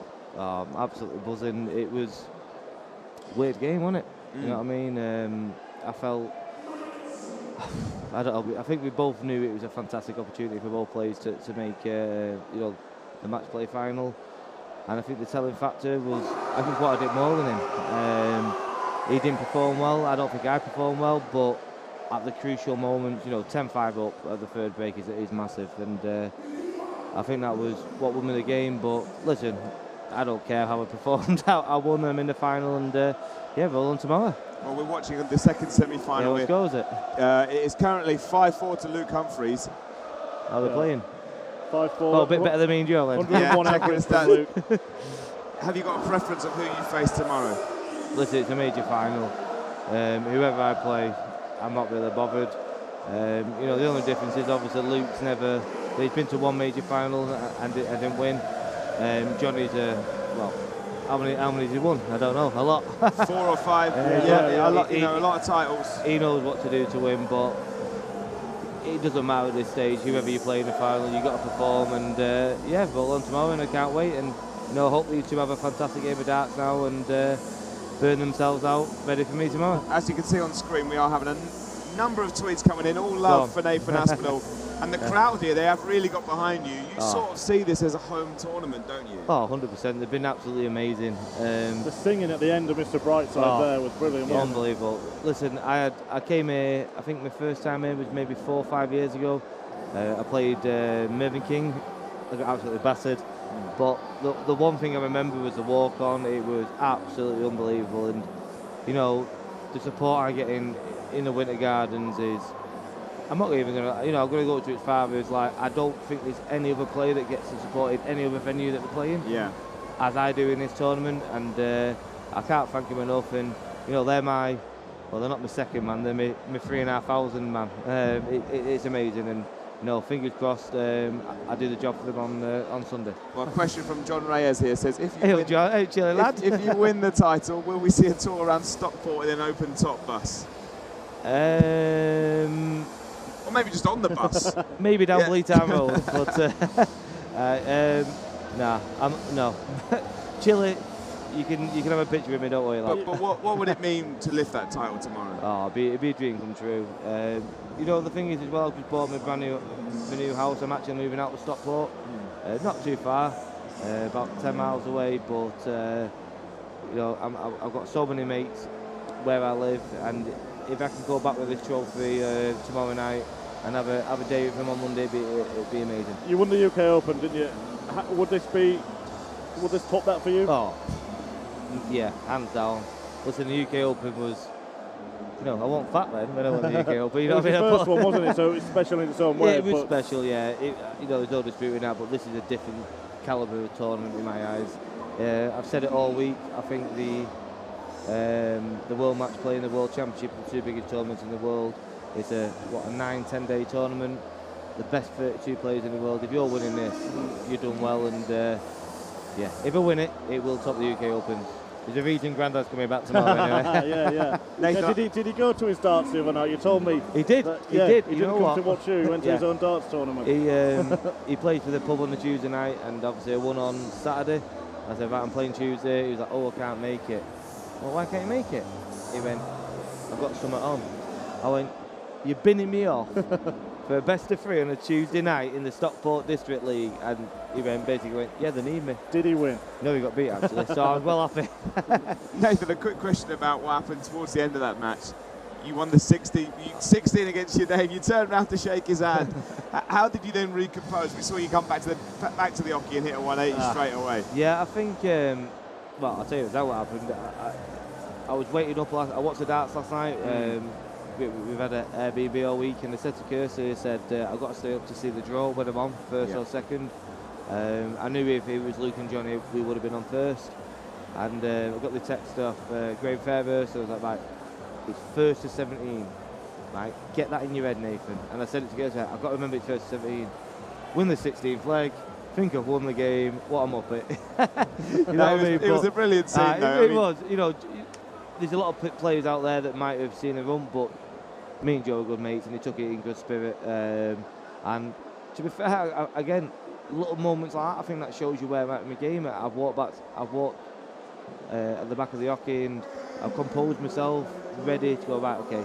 You think you've won, you've not, and a bit of 180, so yeah, very happy with that. Well, I believe that we can now see those winning moments. Just talk us through this, Nathan. Talk about your emotions here. I'm really hungry. I walk about. We've got a pizza there. I was like, you know, there was no doubt in my mind I was going to go straight for it. That little adjustment there to move. I mean, it's not easy double three, is it? We were talking up here saying that's a nasty one to go for to get yourself into the final, but you made it look very easy. Yeah, I don't know. I didn't feel easy, but yeah, I think when you are so much in front, even if you miss it, you're thinking, right, well, I've got another 4 throws with the darts. The way the game was going, I'm thinking, right, well, I could even break him. And to be quite honest with you, a bit like Damon last night, he knew in his head he'd lost. Shackles came off and he played fantastic. In my head, I'm thinking, I'm so far in front, even if I do mess this up, I'm going to get an opportunity. And you do relax a bit more. You don't realise. If that was 16-14, you know, right, 16, yeah. 16, if it was 16-14, you're going to feel a hell of a lot more. But yeah, I'm thankful I got it in, and I just can't wait for tomorrow already. It is a really big moment, isn't it? Considering the struggles that you have had recently, you know, you've talked a little bit about them. To then make another major final, that is huge for you, isn't it? Yeah, I think obviously 18 months ago, I think was when it was bad, and you know, people watching this don't realise, you guys do, it was that bad. Like, my career could have been over. It was that bad, and I think I went from 6 or 7 in the world. I felt outside the top 16 within 4 months of darts because I didn't play anything. And as a player, you get used to being in everything, and you have the doubts in your head. And if you have the operation, am I going to be able to play as well as I've been playing in my career? And so much stuff going through your head. Am I ever going to play again? But yeah, the way I've dealt with it, I have so much fantastic medical advice and help, and you know, fantastic management, fantastic family, and we got through that. And you know, off the back of that, I made 2 major finals, which I was so proud of myself to deal with that. And then since that, I've had other stuff. I've had flaws in my throw, which, you know, everyone's seen it on TV. You know, I think I played Peter Wright in Brighton, 4-0 up, capitulated. You know, it was a horrific moment, and you know, I've then had to break down what was going on. And I'm speaking to a sports psychologist, a lad called Sean, who's absolutely fantastic. He worked wonders on me, and you know, I'm trying to get that into this sport now. I'm telling a lot of my colleagues and competitors, I'm like, listen, don't be ashamed of it. You know what I mean? If you've got issues, deal with it head on. And he's worked brilliant with me, Sean. And you know, look what I've been with him for 12 months, and this is my first major final since I've been with him. So you do seem to know how to overcome adversity as well. It's only a few years ago you actually dropped off the tour, went on to the Challenge Tour. You said you only had a few quid in your bank account, and look at you now. So does that, what you've had to overcome in life with your injuries and stuff, does that actually help you when you're on the stage if you're in a bit of a spot in a match, because you're known as one of the big fighters in this sport? I think it's just wanting it more. I really do. Anything I do in life, you know, before darts I was an accountant. I work my little knackers off to try and qualify and to earn as much money as I can in my profession. As a father, I try to be the best dad that I possibly can. Kirsty might disagree, but as a partner, I try to be the best partner I can and look after my family. So anything I do in life, I want to be the best at. And yeah, I've overcome a lot of obstacles in my life, but that's life. You know, everyone does. You know, don't feel sorry for me. Don't get the violins out. You know, I'm in a good position. No, not all, but it shows, doesn't it? Yeah, it does. And you know, there's a lot of people out there worse than me, but you do deal with difficult situations in life, and because I've been through a lot of them, I think when I'm in these moments like tonight against Joe, yeah, I just want it more. Yeah. Well, Nathan, it's been nothing but well wishes coming in. A lot of people thank saying you. you're their favourite player. we wish you the very best of luck in the final tomorrow night. You are playing for £200,000. Oh. You could be the 12th name on the Phil Taylor Trophy. All the best, Nathan. Thanks for joining us on the Dart Show Watch Along. And I hope you enjoy the final tomorrow. Come on, Well, best of luck. We will see you in the final tomorrow. We might even speak to you again. Thank you very much for joining us, mate, Nathan. Nice one, mate. Murph, meanwhile, his potential opponents are doing battle on this stage. Yeah, Johnny Clayton is trailing 5-7 to Luke Humphries, I believe, or has Luke just taken another leg there? 8-5 now, 8-5, yeah, Humphries just 8-5. taken out 25. Yeah, and this is exactly what I kind of wanted to see in this match. I feared that if Clayton got ahead, then that could be big trouble for Luke Humphries. I think this is exactly the perfect position we want to see. Humphries having that bit of a lead, and then we'll see how he deals with that when he gets nearer the finish line. Remember, 1st to 17. Nathan didn't quite remember that himself, did he? I think we're getting in another guest. Another guest. I thought Colin Lloyd would be coming back. It's the pizza, isn't it, tonight? I think so. We're very popular. Yeah, this is former world champion and Sky Sports commentator extraordinaire. He's got the headset on. Mark Webster, welcome to the Dart Show Watch Along. You are live on the official PDC YouTube page. You've just seen Nathan Aspinall make the final. We've got another epic on our hands here. It's been a great match play so far, hasn't it? I think it's been brilliant. I love the semi-final lineup. Obviously, Price, Van Geeren, Smith, Peter Wright, box office. But I just love this semi-final lineup, and it hasn't disappointed. I thought Nathan was excellent in the first one, and yeah, Luke's got a bit of an advantage in this one. But you know, I've been impressed with these four guys this week, and I think whoever lifts the trophy, they'll deserve it. Well, we've got your predictions of everyone else that's joined the sofa so far. Chris has backed Luke Humphries to win the whole thing. Your good friend Johnny Clayton is also playing here. He is trailing at the moment. Do you think he's going to make it, or is Luke going to be in the final? I said he'd win. Obviously, it's 8-5. It's when that double break comes in. I think that's when you start panicking. And keep it at a single break, you back yourself. You'll see that in the first semi-final. Once that double break came for Nathan, it was panic from Joe. He made errors, and you feel like you're out of sight then. And for Joe, unfortunately, he was on a stage where you've lost the match, and he just couldn't get back in it. So that's why it's important. Johnny hangs on in there, and he's doing that. He's a gutsy player, Johnny. Luke will know that he'll have to try and get that double break. But look, I like these two guys. I think it's a great semi-final.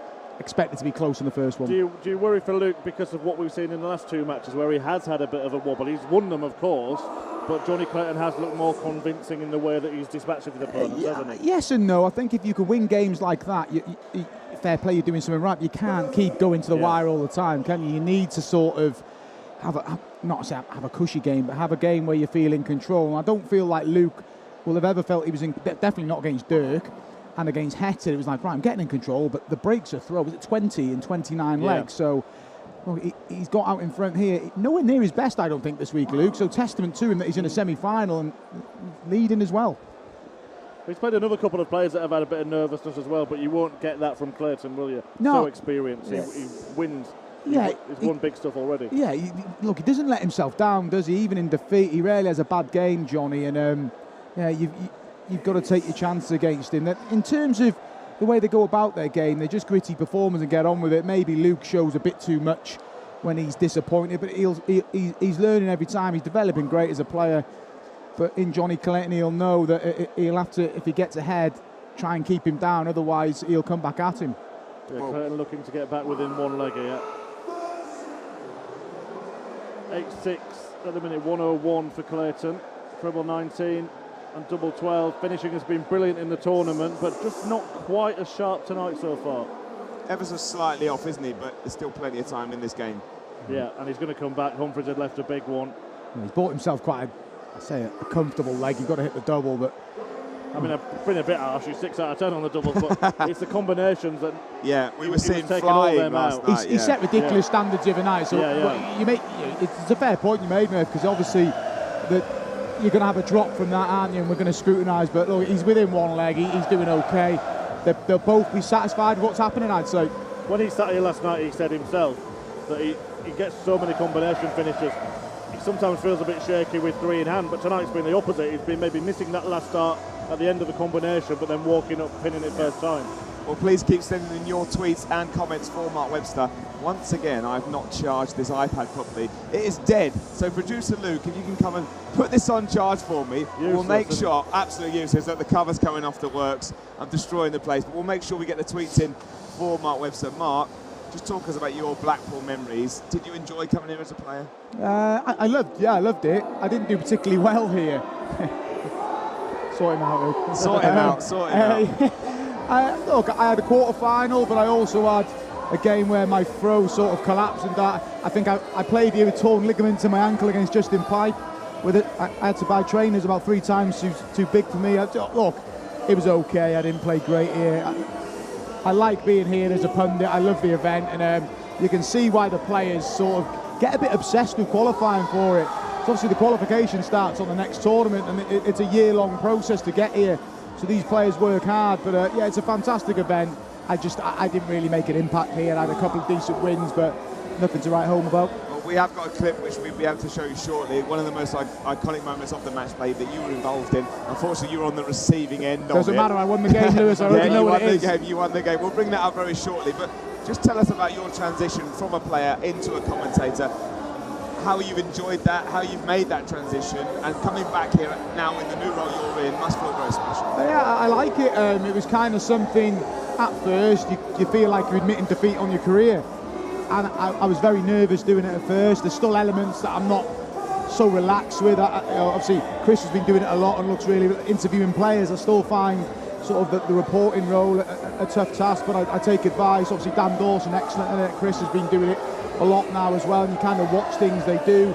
But yeah, I'm always looking to learn. I love doing it. I'm very blessed that I'm still around, and I'm around for all the tournaments now. I'm always here towards the end, and yeah, it came along at the right time, and I'm fortunate people have given me opportunities. Obviously Sky, ITV, PDC as well, sort of put my name forward for a lot of stuff, and yeah, I'm just very grateful. But he's very, very good at it as well. I have a little laugh with Mark half the time. I never say this, but he is a top quality commentator and pundit, and his personality comes across in his commentary as well. He's a straight shooter, he says it as it is, so I guess that's why he gets the big jobs, the big gigs, because he's very, very good at it. Is there any moments? Oh, that was very sweet, wasn't it? Yeah. I've not been like this with Lloyd, have I? No. Yeah, but I mean, it's been 3 nights now.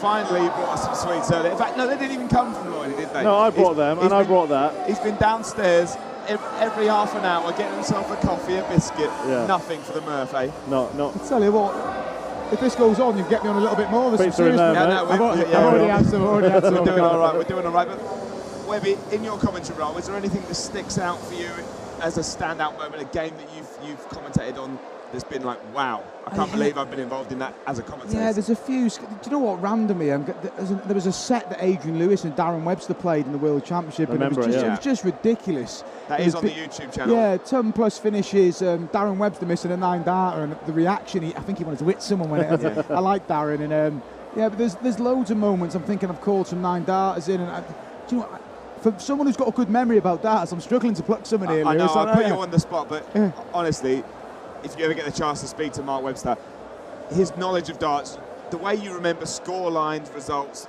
routes through a tournament for random players, random tournaments, is uncanny. If you went on Mastermind, you would absolutely smash it. Yeah, you were going to play some games and stuff here. Don't put me against Mark. No, we're not playing against Mark. But it's a bit random. Yeah, I mean, but it is unbelievable. You have got a mad knowledge for it, and that does come across in your commentary as well. I'm just interested. So it's obviously it's a sport I love and I like watching. And I don't work on every tournament, but I keep an eye on them, and you just sort of remember things, remember moments, and particularly in the big TV events. I could probably remember the majority of the games from the match play last year. It just sticks in my mind. It's one of those things because you've got to take it in, and Chris will relate as well. You're working, you want things come into your head, and you just pluck them from places, and it's good because you're so involved. You're doing different elements of the sport, and it's always useful as well. So how much research coming into a night of commentary would you have to do? Yeah, you do stuff, and Chris will probably relate to this. You write stuff down that you know, but it's just a comfort blanket, isn't it? Sometimes the game can take care of itself, and you just sort of, you're bouncing from each player. But then there's some interesting stats that, particularly we work on Euro Tours and Pro Tours, and me and Chris, and there's a race to something and we're saying he's in that position. So little things like that you need to know. There's some good sites out there, but we're lucky, we're quite well equipped. There's some brilliant websites out there. Definitely charge your tablet as well, wouldn't you? You should stick with pen and paper, I think, in the commentary game. But unfortunately, we can't get comments through on that. So, maybe I should have charged it last night. That's my fault. What do you make of this tournament, the state of the game right now? We've had an event where the top 5 seeds have gone out before the quarter-finals. It's unheard of, isn't it? I think it's brilliant. I think, whilst there's shocks, we watch enough of them, Chris. We're not gobsmacked, though, are we? No, These guys are capable, and it's nice when it happens. And I always like when you can guarantee a new champion, because it's just that feeling. See how they deal with being in that position, and I just moving the sport forward. We need more winners, and look, the game's in a great place, isn't it? I think as PDC, I've said before, they don't stand still. There's always new events. They don't really stand still on the prize money, do they? They keep sticking it up, and incentive for the players, and it's made it more open. I think it's brilliant. Yep, nice finish there from Humphreys, 9-7 up now. Do you think he's a player who, whether it happens this weekend or not, it's inevitable that he will pick up big titles? You'd think so. I don't like to put that tag on, because you don't know, do you? Circumstances, things can change, throws can break down. I don't envisage that happening with Luke, but look, he's so equipped and his levels are incredible. The Euro Tour, he just looks so likely all the time, and putting himself, he's been in a final for UK Open, just got away from a couple of semis last year. You keep knocking on the door, the title's going to come, isn't it, surely? Question here, have you recovered from Tuesday night in Trilogy? For those that don't know, Mark and a number of the people involved. It's a bit of a first round here, isn't it? Yeah. There's a place that people can go on an evening to go and meet people like yourself, aren't there? Yeah, it was good fun. I enjoyed myself, yeah. And it was Joe had beaten Gezi as well, so Joe came along. So kind of took, obviously they're fussing over him more than me, so it was like, it was good fun. I enjoyed it. Got to let your hair down, enjoy yourself, and I'm not going to lie, I felt it a little bit on the Wednesday morning, but you've got to do it now and then, haven't you? It's Blackpool. I'll give you a little story similar to about going out in Blackpool. Actually, it's all right. It's safe to share. The 9-darter we saw earlier. We watched the Van Gerwen 9-darter against Steve Beaton 2012. Now, back then, Van Gerwen wasn't this all-conquering beast that he became afterwards, and I was working for the same management company that Mark is under, MVG. Hit that 9-darter. We went out that night. He was quite happy with himself, and he wasn't recognised like he is now. But then it came on the big screens in the venue, and suddenly everyone's like, that's that guy there. That was the first real time I saw it in real life, where people suddenly were seeing, that's my... imagine being in that bar now and remembering it, having seen what Michael Van Gerwen's gone on to achieve. I mean, there's a great video, if you can find it on the official PDC YouTube channel as well, when he goes into a sports shop in New Zealand. Yeah, it's good. It's a good prank from Michael.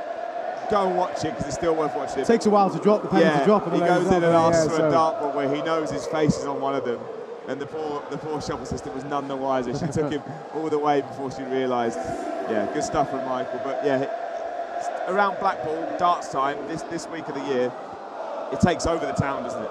It does, and I think it's good for the spectators, because there's a bit of darts one of those sports you can get up close and personal players. You often see them around town, and they'll all give their time. Obviously, when they come into the venue, you stop autographs and stuff, and I think there's more of an interaction with the fans in this event than any other one. And the players like it, and the fans like it. It sells out every year. Brilliant shot from Johnny there. He needed that, but it's. I think it's great for everyone involved, and it's the one everyone looks forward to. Yeah, just run us through what's just happened there, Chris. Yeah, tops for Clayton, taking out 100. Humphreys was on 140 at the time, but it gets him back within a couple of legs. 8-10. Humphreys still has that breaker through a buffer, but Clayton looking to close the gap. I know that Betfred downstairs, they run a competition in the media room every evening. A quick question about what's going to happen this evening. Tonight's one was how many times will top be hit. That certainly helps from Johnny if you've predicted a fair few. It was a tough question as well, because every single one of these players in the semis prefers double 16, so it was a difficult one. They're being tricky. There was one the other night, the amount of treble 20s to be hitting. I didn't even know where to go with it. It's good that the interaction with Betfred as well has been good. So it's just tough, isn't it? I mean, like you said, that's a good point actually about the double, the very much double 16 hitters. So keeps you guessing. Well, talking of predictions, please get yourself involved in our Ultimate Predictor. It is closed for this evening, but tonight for the final will be your final opportunity to get involved. Predict how many 180s will be hit. There you go. They see the tweet on the screen there. Who will hit the most 180s? Which player is going to hit the highest checkout, and what that checkout will be? And you could win an incredible array of prizes, including a lesson from a dart pro, or a former pro. Could be this man. You don't want a lesson from me. You don't want a lesson from me. No, there's other options out there. Take them. Yeah, so it's a good incentive, though, isn't it? I like these little competitions where it just keeps people interested. Gives you something else within the tie as well, doesn't it? Because obviously you've got your favourite, just little subplots as well. And credit Johnny here, fair play. I've said don't go double break down, but he's done it a couple of times and got it back straight away, hasn't he? Yeah, he could go in all square if he can get the break in this last leg. And we were saying this is playing out perfectly, because we're not sure how Humphries is going to deal with approaching the finish line here. And if Clayton's close to him, that might just up the nerves a little bit more. So, yeah, it could be a very, very intriguing end to this match. And who knows, we might only be halfway through it. I feel like that's something that Johnny knows with Luke, the way that he has been reacting so far in this tournament. If he just stays within touching distance, he's going to have the experience, isn't he, that Luke hasn't got. Yeah, what do you think of that, Mark? People have had different opinions on this Luke Humphries at times. Even when he's winning a match, say, like by 3 or 4 legs, and he has a couple of bad visits, he's shaking his head, having a word with himself. Is that something that you think is more of a hindrance than a help? Sometimes you can react well from it. Early on in his career, it was to his detriment. I mean, I remember playing him on a qualifying game in Barnsley, and he's so hard on himself. And I actually won the qualifying game, and I spoke to him after, and he said, I know, I don't need to do it, but he has reined it in a little bit. Sometimes you need that to sort of G you up. It's just finding the balance. It's hard to eliminate. You can't be smiling and just not shaking your head. You know, it's just frustration, isn't it? Like I said, just keep the balance and try and use it to channel yourself in the right way. Yeah, Colin Lloyd didn't like it, but Lewis quickly reminded him that he once punched a dartboard. So, it could be. Oh, it was another double checkout, not in the intended way, but Luke Humphries does get over the line and keeps that lead, 11-9. Yeah, another use of tops there, then goes down to number 10. For those that have predicted a high number in the press room, happy with that. Good finish though from Luke. Yeah, again, you say accidental tops, but he's making sure he's not near the treble 20, isn't he, by doing that? Rather be in that than close to the treble. And he's going off stage, doing a few selfies. Mobbed a bit by security, made sure Luke gets off stage. But yeah, Mark, we've asked a lot of the guests that have played the game, and Lloyd included. If you're in the two players' position this evening and you're both going off stage, what is it like backstage? Because that's one of the bits in darts that's never seen. Yeah, I've rarely. You don't have much interaction. I remember I spoke to John Henderson once when I was in the back room, but rarely did I speak to anyone. I remember playing Phil a lot. He chunted away if things weren't going his way. But rarely you just get in there, you just stare. And generally the players are back out pretty quickly. Yeah. But no, I was never one to talk. If I was obviously concerned how the game was going, it was a quick in and out for me, I'd be back up there. So I don't know what other players do, but I was never really one to chat. Were there any that really sort of tried a few tricks backstage that started to annoy you? You don't have to mention names, but did anyone have their own little ways that might have been seen as a way to get into their opponent's head? No, not really. I remember Phil was the one, but I only had Phil on the ropes once, didn't I? But I noticed the reactions of him. He would just geeing himself up. It probably wasn't direct at me, but he was like, it was meant for me to. I was supposed to hear it, and it generally worked out for him. But no, most players go in their own little zone, and it's just quick in and out, isn't it? It's not as long as you think. As we go to an interval, but obviously the players are probably up on the stage in that interval. So just get in and get back out, and just get yourself focused in the match. It's just a little break, and it's not, like I said, it doesn't last that long. Well, Johnny said something quite interesting yesterday. We asked him about players staying on stage in the break, and he said that actually when he sees someone else do that, he thinks, shouldn't I be staying on stage? But you always see it's always the player that's trailing that stays on stage. You're never staying on when you're winning. I stayed on stage once when I was in the Premier League. I had a shocker, and I was like, I'm probably 6-0 down, and I'm thinking, right, let's show some will in here. Let's start the break. But these people, it was in Birmingham. And then the front row were going in there, Webby, you're rubbish. I just had to leave. I can't do a Brummie accent. I thought, I'm not staying here. So I just walked off, but I was just trying to show a bit of willing. But yeah, it's sometimes it can be something that your opponent might say, right, I've got him here. He's staying up there. There's a bit of desperation. We all look at different ways, don't we? You just got to do what's right for you. Well, Mark, thank you very much for joining us. I believe we've got another guest coming on the One who Saturday can now. do a Brummie accent, in fact. He's He standing can in do a the lot of wings. accents, this guy. It's Yeah, Birmingham's finest, Dan Dawson. Mark, Yeah, thanks for joining superb. us. I think Dan is going to come and take your place What now. a substitution. Hey, Thank you cheers, very guys. much. Thank you. Top man. Thank Cheers, you, Mark. Again, Murph, just out from the break here. Yeah, nice one, mate. 11-9, yeah, so the players back. Clayton throwing first. It's nip and tuck, isn't it, as we expected it to be. So I'm expecting it to stay this way. Come and take a seat here, Daniel. Dan, your headset is there. Oh, comfy. Oh, it is. Oh, Okay, can you hear me? Pizza, chocolate. oh he's steady on. It's way be deaf. No, well, I think it has turned up a notch in here. Someone Yeah. might have kicked a cake. It's got a little bit louder, but welcome. Betfred World Matchplay semi-finals. You've been here all week commentating for Sky Sports. It's been incredible, hasn't it? Yeah, it's been amazing. Most wide open match play ever. And it's been brilliant. And it continues to be brilliant. This is amazing. I don't know. Why are we here? We're watching Who's this. watching- We're who's just watching watching it. And we. this? Well, for those that No, can't they're watching us necessarily watch this. So Or they we might are be watching guiding it you and through. watching us. It's Who wants to sit there and watch Or- us sitting here chatting away? Look at this. Unfortunately, Dan, for a lot of them at home, they might think I'm not listening to that Dan Dawson fella. We've only gone and got him. I know. It's a pincer movement for the people that despise listening to me talk about And like, darts. we were talking to Nathan Aspinall before as well, and like 5 years ago he couldn't afford Sky Sports, so the aspiring Nathan Aspinalls might be watching us, telling them what's happening. So tell them what's happening. Right now, Yeah. well, Luke Humphries is looking like he might go on and be a match play finalist. This is the guy who has been the dominant force on the Euro Tour for the last 2 years, and he might be ramming it down the throats of people who question whether that means anything. Because he is playing superbly here against Johnny Clayton, and he's got a real chance. I mean, 11-9 now, and he's going to set this up to potentially make it 12-9. And that, I think, is a big statement. Look, he looks like he's destined for great things. 11-10. Oh, well, there we go. But Johnny Clayton has been superb this week, especially with what he's got going on as well.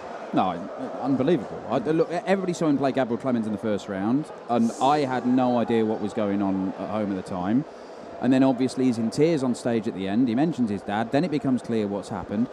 And I thought, well, you can't expect anything of him. Of course you can't. And he's come out and played absolutely incredibly. The strength of character for this man. I mean, I remember the Grand Slam one year when Phil Taylor was turning up in Wolverhampton. In the afternoons, he was visiting his mum in hospital because she was very, very ill. And he just went and averaged 104 all the way through the tournament because he used darts as a way to escape it. He just said, well, when I'm on stage, I don't have to think about it. But most people can't do that. And it's astonishing what Johnny Clayton's been doing all week. It has been an incredible tournament. Nathan Aspinall is our first finalist. A word on that game you've just watched. It wasn't as close as we thought it would be, but a great performance from Nathan. It was good. I don't think it was great, but he was the better player all the way through. It started off brilliantly, but the one thing that Nathan Aspinall has had better than anybody else in the tournament all week is his ability to hit treble 20s, and he's been the biggest scorer in the tournament. That bought him loads of opportunities against Joe Cullen. At the start, he was taking a good proportion of them. Then they both started missing, but he was still better. He was still creating more, and I think that Nathan Aspinall, I mean, he probably said the same to you, that I'm not going to play like that again tomorrow. Yeah. I'll be up for it. And he's sick and tired of losing major finals. So I'm expecting him to get back to the levels he's produced all the way up to the semi-final. Chance for a break here, boys.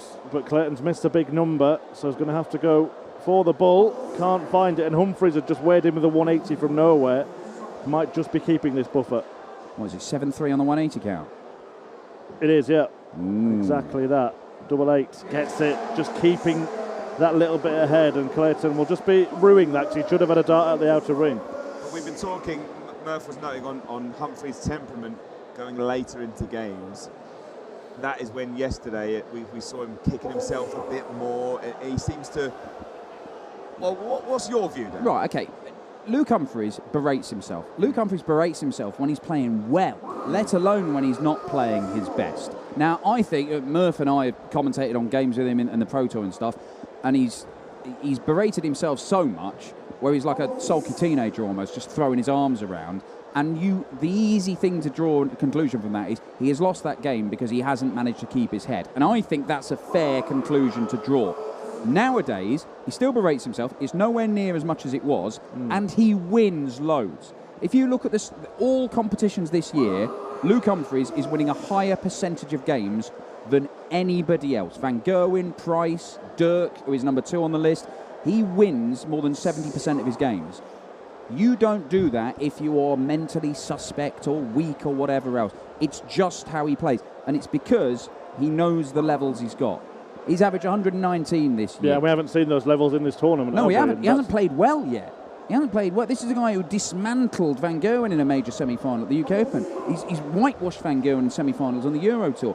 He has unbelievable levels, and he knows how well he can play, and he gets frustrated when he doesn't produce them. But he is still winning. I actually think it's quite a good sign. Yeah, Well, good point. 118 here. This would be a good sign, wouldn't it? Oh, missed the big number. Missed the big 18. That's all right, though. You can afford to miss that, right? No, Clayton's, we're a little bit behind us, so Clayton wants 54. Oh, no, he can't. Yeah, tops. We don't even have the scoreboard, lads. What's going on? I've got no idea what's happening. You stick with me, I'll tell you what's happening. That's kind of how we normally commentate together anyway. I can't even watch along with this. How are they supposed to watch along with us? I don't know what's going on. Yeah, but we're here for the riveting chat. Oh, right. And the pizza. I knew you'd... We're here for the pizza. Have you been noshing through that all night? It's difficult to... Half no one wants to see us eat. Whenever you... I don't know, the internet's a weird place. There'll be a market for it. Whenever you see like a close-up shot of Lewis, you can guarantee that I'll be here covered in mozzarella and tomato sauce. Okay. That's why you wore a purple shirt, wasn't it? Just in case, yeah. Absolutely. Yeah. Lovely, lovely. Scott Giffling. Oh, Scott Giffling, the finest darts parody account watching me around. pal Dan on the PDC watch-along. Ain't he great? One of the great content creators in darts Twitter, Scott Giffling. Scott Giffling. Well, you're maybe the other one, Dan. Mainly your ability to create graphics on Paint. Microsoft Paint, I think, is a much underused artistic medium. Right. I mean, I realise that, as a professional yourself, making all your fancy photoshops and everything. Right. I pay a subscription for a license, and I make all these lovely You pictures. say professional. 2 nights running, he's forgot to charge his tablet. Right. Oh, of course. Right. Let's put it this way, okay? I left my charger for my laptop at home. Right. I charge everything else off of my laptop. Right. My phone takes precedence. I can't help but feel we're moving away from what this is supposed to be. I know. Airing grievances. But I'm getting helters for this. Right, Humphries could open up a 2-leg gap again. Clayton's not going to take out 136. Humphries wants 64. One of those checkouts where he might only get 1 dart at double. What's he finishing at, Murph? He's finishing at the minute at 46%. See, that's probably okay. Well, Clayton's finishing at 64%. He's around that's range again. That's the thing. You don't think that he can keep on doing this, but he keeps on doing it with the finishing, Johnny. Well, this for parity. A wire bender from the ferret, but then he nestles it in, and he does keep on doing it. How is he doing this?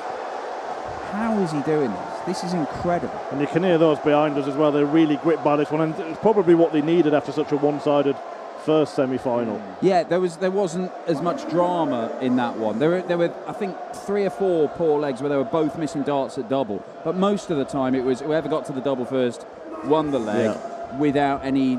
Whereas this is a lot more nip and tuck. Lots of these legs could go either way. That makes exciting darts. That's an interesting stat from the Red Twitter account. Yeah, he is good. Luke Humphries, the first player in this tournament to break Johnny Clayton's throw more than once. Yeah. Well, the game that Luke was in last night with the amount of breaks in there was ridiculous. Weird. In fact, I can't remember who said this, but it could have been the red bit. The stats on that, it was something like 0.04% chance of that happening. So it was crazy. 1 in 2,000 or something like that. Yeah, really strange game of darts. But again, like I said, 1 in. He might not end up winning this though, having led pretty much from the start until now. Yeah, went 3-1 up. Clayton won the first leg, and then after that, Humphries has been in front since. This could get tasty. The thing is, Humphries' best moments, while he has looked you can question, he's got a bit nervy and he survived a match dart against Dirk or whatever. Some of his most important stuff has come right at the crunch. That 92 checkout last night, true. The bullseye finishes against Dirk. He has found some incredible stuff just when it looked like he might be crumbling. Now, if Johnny Clayton continues to tick along hitting 2/3 of his darts at double, then good luck to anybody taking him off. Well, he's missed that one. Doesn't miss double two. There's another stat, isn't there? You talk about sort of stats in darts being pretty simplistic sometimes and misleading, and Johnny Clayton, if you looked at his checkout efficiency, it would be through the roof, wouldn't it? Because we've seen him a couple of times in the last couple of legs miss the first dart and then hit the second, which doesn't matter because his opponent's not coming back. Yeah, whatever you want to call it, a functional double presenter. If you take it out in the visit, if you've got 32, it doesn't matter if you hit it first, second or third dart. If it goes in that visit, you're not giving your opponent a chance. And when you're hitting 60-odd% of your doubles, then you are doing that an awful lot. Yeah. But look, the archetypal performances from these two is Luke Humphries is going to score bigger, Johnny Clayton is going to finish better. That leads to exciting games of darts. We've got one here. This could go either way, because we also know that Luke Humphries, if he starts finding his rhythm, he could go 11 darter, 11 darter, 11 darter, and that can turn the game around. But it's getting to that point of the game, and love it. Yeah. Long format games, they're battling out, it's nip and tuck all the way, and then all it takes, a 5-minute burst from somebody playing darts and the gods, and they win the game. It was a longer than 5 minutes. Peter Wright against Michael Smith in the World Final. Peter Wright against Michael Smith in the Grand Slam semi-final. The back end, he just won and won and won with 115 on averages for a little spell. Get the sense that Clayton here might be making a bit of one of those little bursts himself. Do you think that the little wobbles that Humphries had, as you said, they sort of happened not at the finish line, but just sort of before the finish line in the last couple of matches? Do you think that could be something that could end up being in his head and not be a help? I don't know, but that's a rare miss from Johnny Clayton. One dart of the double doesn't go, and he has allowed Humphries back to the board. And let's just see if he takes this, and he takes it, it's punishment, and Luke Humphries manages to grab another leg. Now, look, players are going to have peaks and troughs. If you go and average 100, you do not average 100 from start to finish. There's going to be spells where you're really good. There's going to be spells where you're not so good. And yes, some of those spells, you can afford to have a little spell where you're not as good. If you've been brilliant to get yourself a lead, which is what Luke has done in a couple of games, and then players come back at them, but then you can't panic. You've got to play yourself back into that good spell. And he's done just about enough in a couple of his games. You've got to look at it over the piece. I think we do. I don't want to go all Rod Stud about this, ascribing narratives to what we see and saying, or basically he just bottled it or whatever, because I think it's too often used. Mm-hmm. You don't win the titles that he's won, often in close games, if you don't have bottle, whatever that is. This bloke can play darts under incredibly high pressure situations and play brilliant darts. Otherwise, you don't annihilate Van Gerwen. He is in uncharted territory in terms of playing in a match of this length, of being favourite as he was made for the tournament. Maybe not for this match. It changed a little bit because of the way both performed coming into it. So, look, without guessing, but without being a mind reader and going what he's thinking, surely that can affect the mentality of a darts player when they're still trying to win the first big tournament, and suddenly they find themselves as a man that everybody's saying should win that tournament. Well, I think he thinks he should win tournaments, whether it's this one or any one. And Johnny Clayton back to his finishing best, but he thinks he should be winning things. He thinks he should be winning world championships and everything he goes into. He thinks he should have gone and won the Grand Slam. He thinks he should have gone and won the Players' Championship finals, where he had deep runs last year. And what a response that is, a maximum straight off that 70 It's heating checkout. up, Dan, isn't it? It's just heating up. I think there's a long way to go, yeah. It is. I mean, it'd be amazing if you could see the score, wouldn't it? But we can't see the score, mate. I can't see the score on there. That's about 3 visits behind, man. Mystical powers, Dan. We can see the score. Is that what you're plugged into? That's what I'm plugged into. Yeah, but I do think what you have seen from all the players, all of them just played down the thing about favour. They're all insisting that there's no such thing as a shock.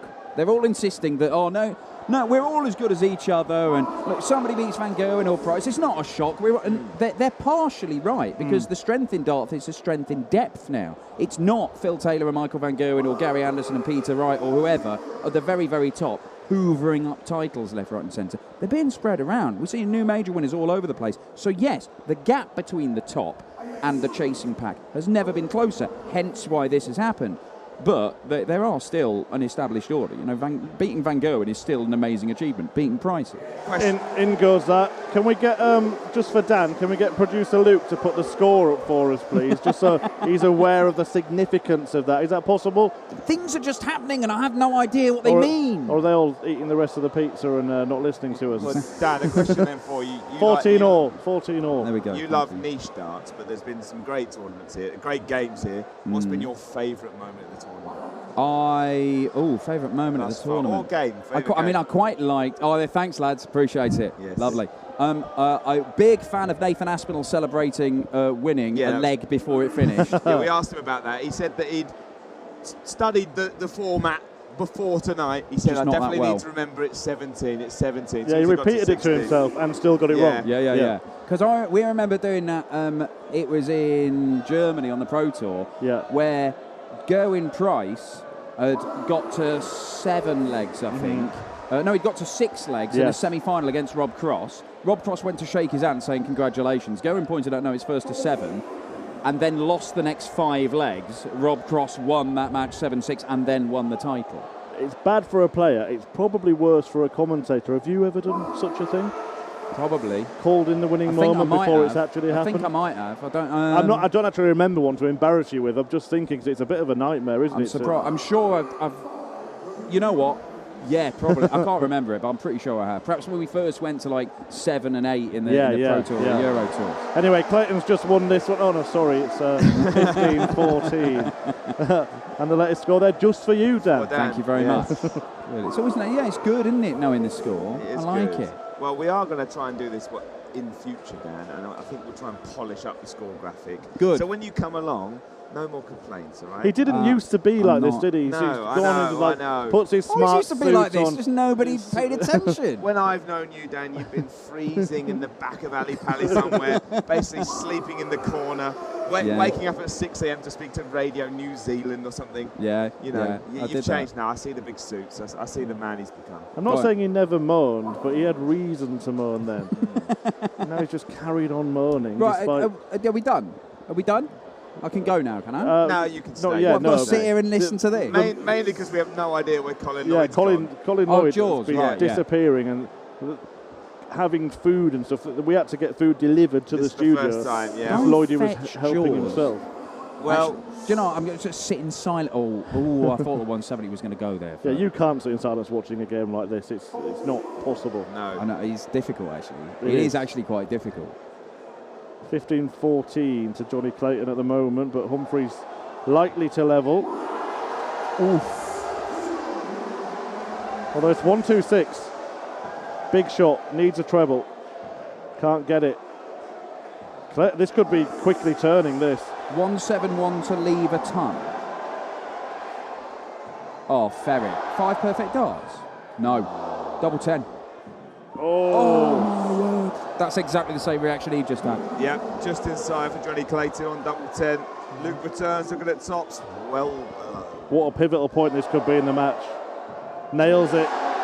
15 all instead of 16-14. Last start, double 5, having missed tops and 10s. If you want to talk about composure or bottle or whatever you want to call it, he could be panicking there.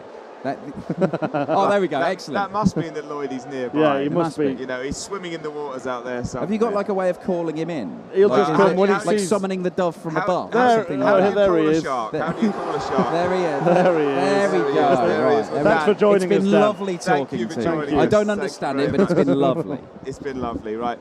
Lloydie, join us for the finale of this semi-final.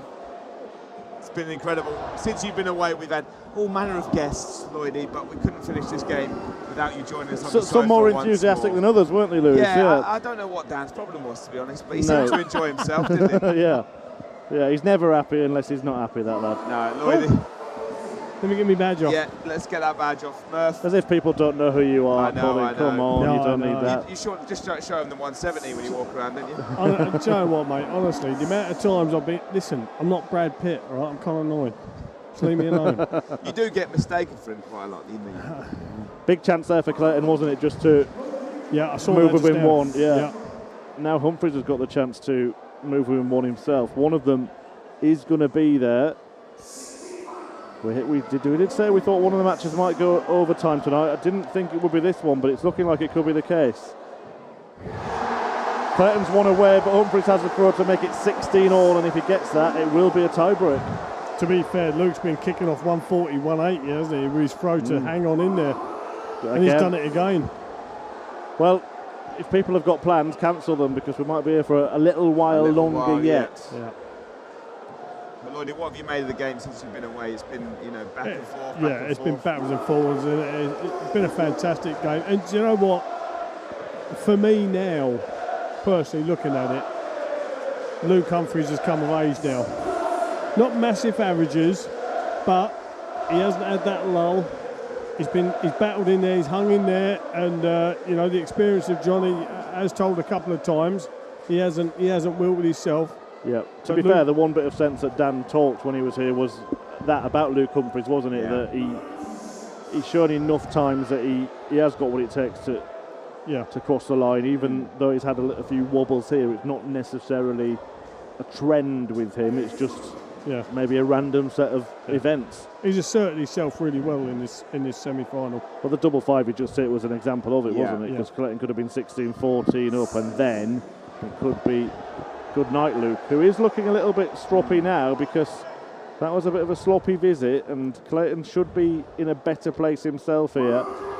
He piles the pressure on, so only 1-1-8 to save his skin here, Luke Humphries, or it could be over. Good dart. Oh, again. Luke. Just into the 4.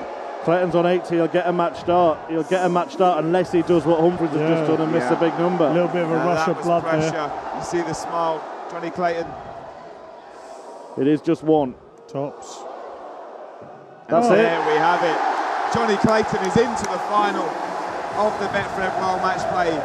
He beats Luke Humphries 17-15. What a performance. And look at the celebrations from Johnny. It means a lot to him. And a nice embrace between the two players at the end there. Very much so. Listen, there's mutual respect there. They're both in part of the same team of Moses Group. And do you know what? Johnny Clayton will be elated. But you know what? Luke Humphries, I take my hat off to him. And like I just now said, he's come of age now. He's proved that he can go up there and play the big games and hang in there, be under pressure. Let's forget that 1-1-8. It's immaterial. Yes, if he'd have hit the 18, he'd have had a dart to stay in it. But listen, so what? Will he be thinking about that though when he gets off stage? He's going to have nightmares about it. Of course he's going to have nightmares about it. But listen, that's all what we said about earlier. It's all part of the learning curve. It's all part of that learning curve. He's a young man. He's winning events, left, right and centre. A big one's only around the corner in miles. Yeah, exactly. Murph, you're saying the same. Yeah, he was your prediction for the title. Yeah, but I did predict Johnny to win this match. I hedged my bets a little bit. You could just see his kid there in tears as well. Really emotional occasion for all his family this week. So you're hard pushed not to enjoy what Johnny Clayton's achieving. He looks emotional himself on the stage as well. But I do feel a little bit cheated because it looked like we were going to have a bit of a marathon then. And suddenly, because of the clinical finishing prowess that Johnny Clayton's got, 60.7% on his doubles again tonight. Oh, Murphy's never happy, is he? I know. Never happy. Always you wants should have more. listened to Dan. He's had sweets, he's had pizza, he's got water. He always wants more. Yeah, compared to Dan, though, he seems like the happiest person in the building. We had to explain the concept a bit to Dan. Well, we hope you've enjoyed this anyway. We've certainly enjoyed the 2 games we've seen this evening. The final is now decided. Nathan Aspinall taking on Johnny Clayton. Again, the makings of an epic. Yeah, Aspinall's been the best scorer in the tournament. Clayton's been the best finisher. So it's going to be a thrilling final. Look, I don't think it'll be a one-sided affair. I think we'll get a similar match to the one we've just seen. Both proper fighters. And if you're going to ask me for a prediction, don't bother. Not giving you one. I'm just going to sit here with you guys tomorrow and enjoy every second. Are you going to sit on the same fence as him, Lloyd? I don't ever sit on the fence. Johnny Clayton. As much as the Asp played really well tonight, I just think, I know the Asp has got them battling qualities. We know he has. But from that game with Joe there, although he got through it with relative ease in a scoreline, there was patches of substandard play from Nathan. We know he's better than that. Let's hope tomorrow. Listen, he'll just be happy to get through it. not relaxed, but he's in the final now. He's got a chance to win a major. Johnny Clayton, for me, he had that little blip of a first round game, and he's just looked so solid. He's just looked so good.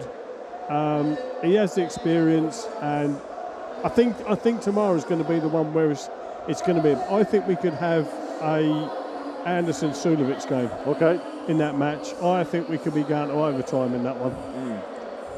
But I'm gonna stick with Johnny. I think that trophy's got Johnny's name in it. You think the scoring, the fact that the way he's played, it sort of seems like a bit of destiny now, doesn't it? Almost for Clayton. But the one thing you just now brought up, or like Murph brought up, the thing with Asp, his scoring is phenomenal.